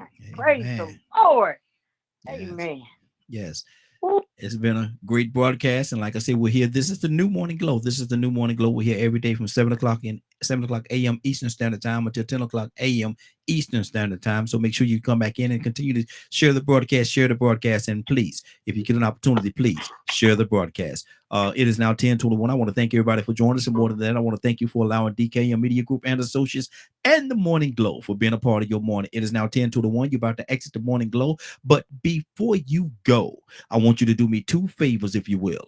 One, I want you to continue to pray for us because we are certainly praying for each and every one of you. Number two, why this is real simple. I want you to go out there, find somebody and give them a hug because you never know. It could be the only hug that they get, or it could very well be their last. Love you, and ain't nothing you can do about it. Have a great day and a better tomorrow. And we shine some of this light on you from the Morning Glow. Take it out there into this wicked and cruel world that we live in, and let your light so shine. If you get an opportunity, give somebody some love.